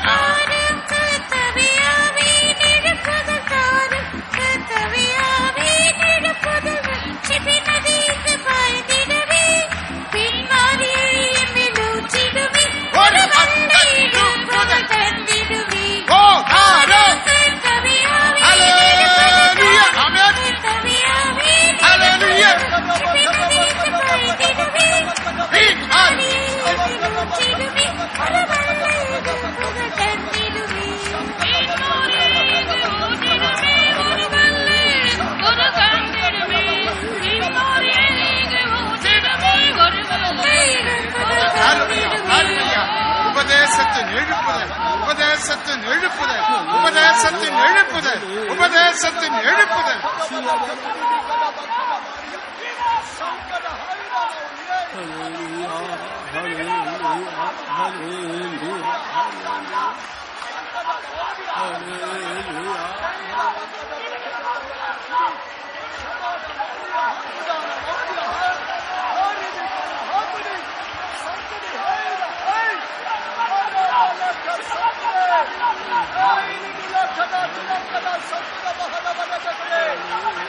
ஆமென்.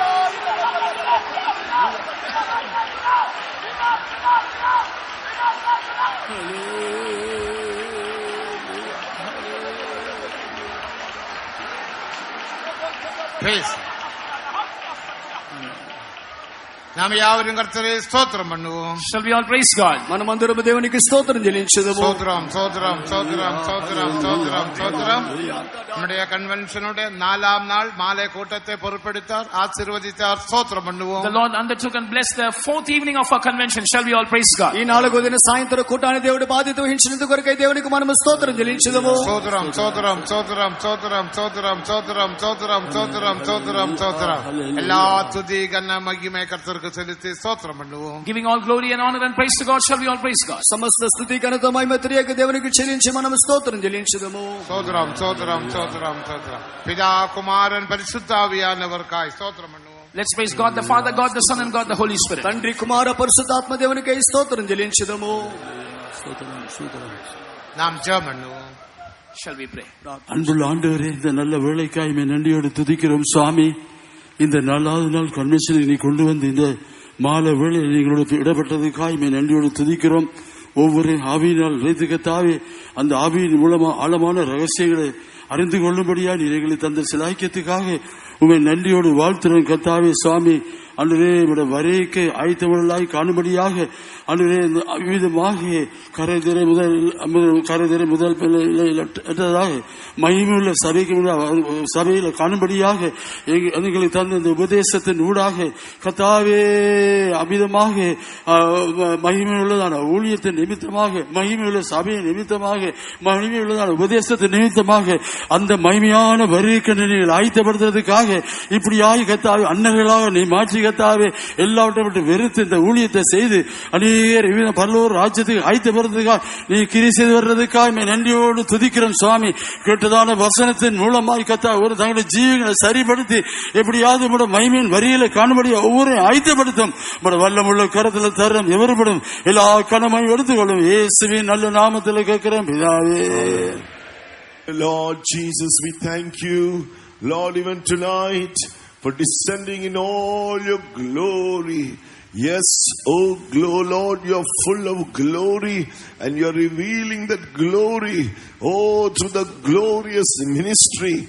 Lord Jesus, for this you have, oh Lord, oh God, separated some to serve you, oh God. Thank you, Jesus, for coming down to this earth, Lord, and revealing, Lord, this, speaking of this glorious, Lord, work that you desire to do in us, to make us a group of people called the glorious church, whom you will be able to present unto yourself at the rapture, Lord, without spot, without wrinkle, holy and without blemish, O God.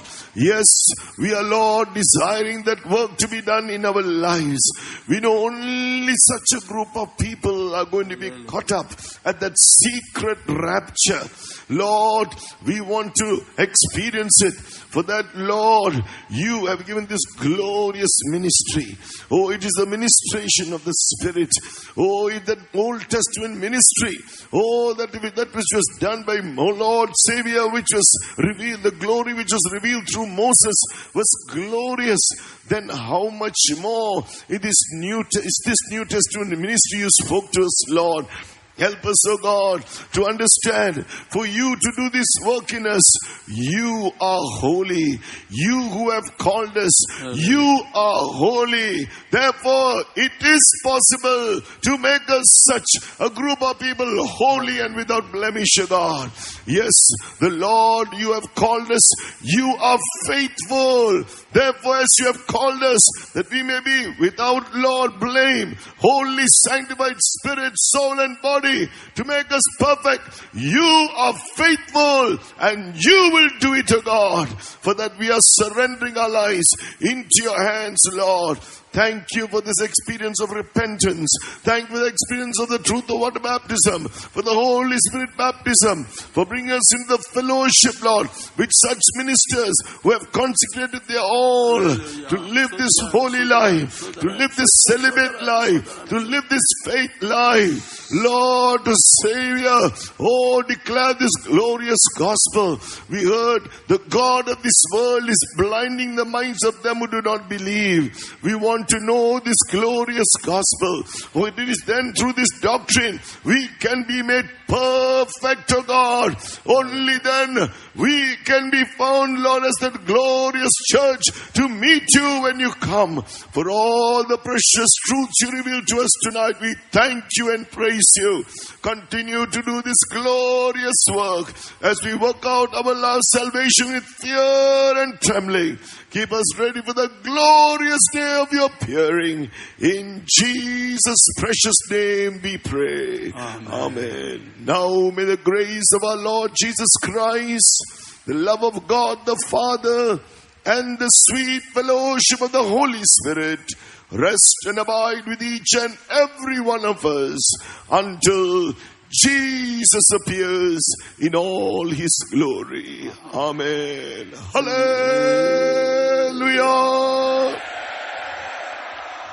God bless you all.